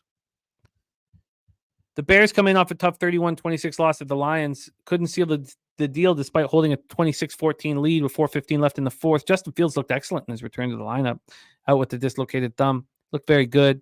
16-23 for 169 yards, touchdown, no picks, and he ran 18 times for 104 yards. Khalil Herbert did not look good in his return to the lineup. He ran 16 times for just 35 yards. DJ Moore caught 7 for 96 in the touchdown. The running game allowed the Bears to keep the Lions off the field. The Bears had the ball for 40 minutes and 24 seconds. I would love to know how many teams in a 60-minute game have held on to the ball for over 40 minutes and lost. The problem was the defense couldn't stop the Lions on third down. The Lions were 8 of 11 on third down. The Bears are last in the league, allowing opponents to convert third down 47.6% of the time. The Lions were also perfect in the red zone, 3 for 3. The Bears are last in that statistic too. They allowed TDs on 75% of red zone drives this year. Now, it wasn't all bad. Secondary had 3 interceptions. Tremaine Edmonds, Tyreek Stevenson, and TJ Edwards all have picks. The pass rush continues to look better with the addition of Montez Sweat, who had a sack. As a team, they had 2 sacks and 8 quarterback hits. Deonta Foreman with an ankle injury and Lucas Patrick were hurt during the game. Both are listed as questionable this week. Now, even with these two injuries, the Bears are as healthy as they've been all year long. The Vikings come in off a tough 21-20 loss at Denver, outgained the Broncos 385-295. Dobbs 20 of 32 for 221 yards, touchdown, interception. He also ran 8 times for 21 yards and a touchdown. He did fumble 3 times, losing just one of them. He became the first quarterback in NFL history to have both a touchdown throw and a touchdown run in his first 3 games with the team. He is being very good. We keep waiting for, I don't know, what's the right analogy? To shoot a drop. I don't know. We just keep waiting for this fairy tale to end, and it's not going to end.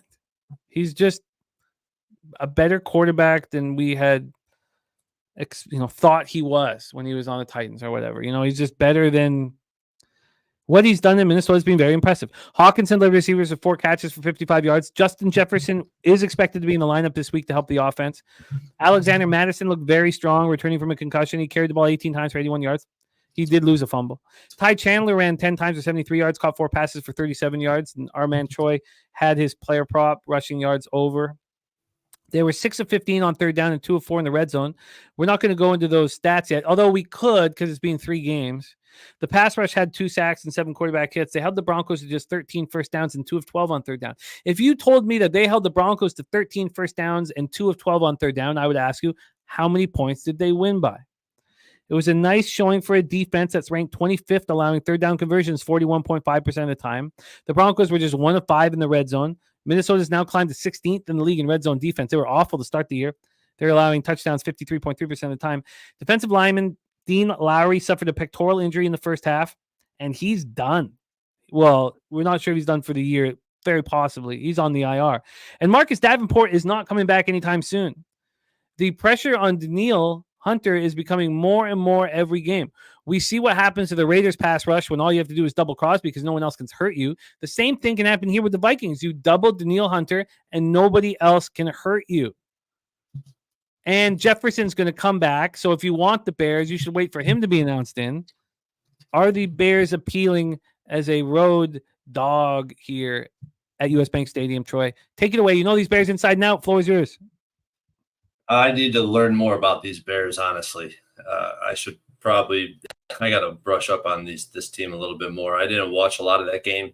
This Sunday I was at a fundraiser, so I missed a lot of football. I'm catching up. I'm still watching these games that just happened this past week. But like I said earlier, I like to bet games where I see clear motives. Are the Bears tanking? Is Justin Fields, are they trying to win? Is Justin Fields trying to solidify his spot? These coaches suck. Does it even matter? It was just a monumental collapse. I know that because they had it up on the TV. Even though I couldn't watch it, I was mixing it up with some old friends. They're up 12 points with under 3 minutes remaining. I mean, how in the world do you lose that football game? That's the epitome of the Bears. And Justin Fields takes another loss on his record. It looks terrible, man. What type of effort are we going to get? And this Vikings team with the Dobbs magic, they cover again. But Bears almost beat this team just a few weeks ago, and that was with Kirk Cousins at quarterback, and we actually had Badgett play a lot of the quarterbacking for in the second half. If it wasn't for a few fluky plays, I think the Bears could have came away with that one outright. It's a really tough game for me, but ultimately these spreads at -3. This is where the market is the most efficient, right around this number, home favorite -3. Spreads that close, home teams -3. The market is right 65% of the time. That's telling, right? So wherever the market moved after it lands on 3, you can follow that side and hit a very high rate. I really believe that to be true, and I think that'll be a trend that is not just this year, not just the past 2 years. I think it'll be for years to come. Road teams that close at +3 after the market moved towards them. Here it moves from 4. Maybe it gets down and closes at 3. If that's the case, 11-4 ATS, 73%. Man, that's some hardcore shit right there, in my opinion. I mean, road teams that close at 3.5 after the market moves toward them, 6-4 ATS. What does that tell me? It tells me that 3 is a very key number. If they move it down to it, it shows a lot of strength towards the Chicago Bears. I could see them getting the job done, keeping this game close. I'm not rushing to the window to bet it, but it's a Bears or pass for me. Yeah, I am interested in the Bears here. And Spenny talking about how the Vikings have a week 13 bye, so Jefferson would get that extra week. I think that Jefferson would have played this past week, if the Vikings were at home.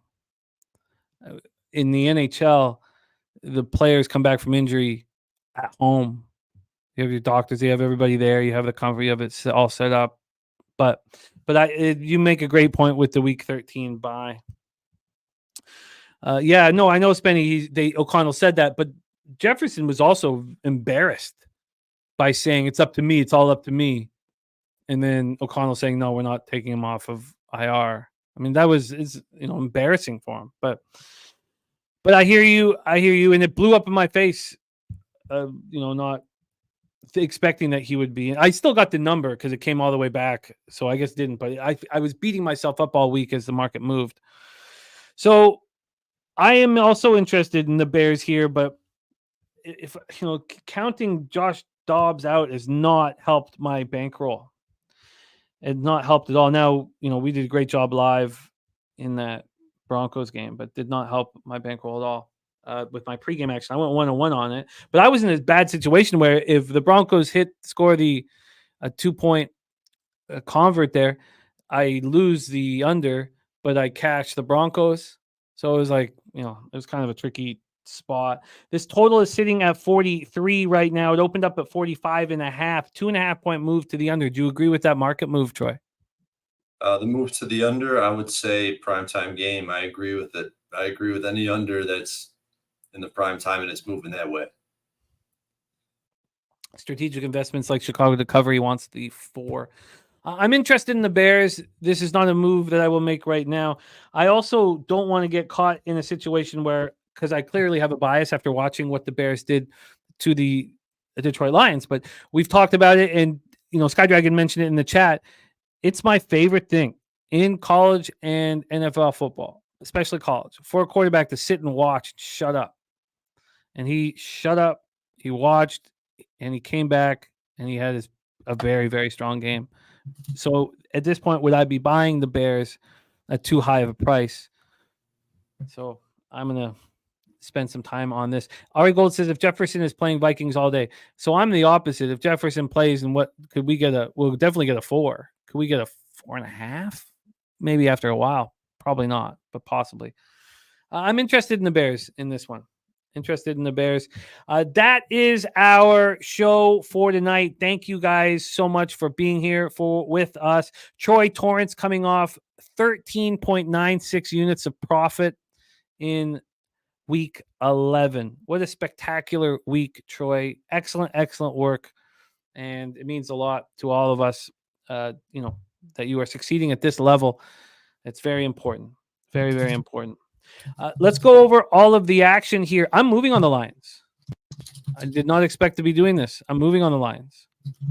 Troy has a Lions teaser with 2 tickets. One's with the 49ers and the other's with the Browns. Correct. And you're going to tweet all this out, right? So we can. I'm gonna post this immediately after the show. Correct. I like the over in Commanders Cowboys. I think that I move on that tonight. I expect to move on that tonight. Again, I'll tweet out my action after I bet it. Wait, you're going to move on the Commanders Cowboys over? I expect to tonight. Let's Expect go. tonight. I will tag you on it. I'm going to spend about the next hour kind of just sitting with all of this and staring at it in the dark. Troy is also on the Niners -6.5, and you got a teaser Niners Browns as well. Then the under in Dolphins Jets. That makes a ton of sense to me. I'm moving on that tonight. Troy's already moved on under 41 -108. So I got lots of early action. I've wanted the Falcons all, for about, 36 hours. I don't see why I don't just move on it. It's a very public spot. I wanted the Bengals badly, but I'm going to bet the over in Steelers Bengals. I just do not believe that I don't think this total should be as low as it is. And then I have talked myself into the Titans. Can you talk about your additions here as well? Because I think I've got them all, but just in case. Buccaneers, Colts, I've stayed off. And I want the Patriots. And I want the under. I want the Patriots and the under here. And I am obviously, you can't bet the Patriots with confidence, but I'm interested in that spot there. The over, I've got question marks with Jacksonville, Houston. I'm not moving on that tonight, but I'm going to sit with it. Troy has moved on the Browns very, very heavy. And I'm interested in the under in that one. Then I'm also interested in both the Rams and the under in Rams Cardinals.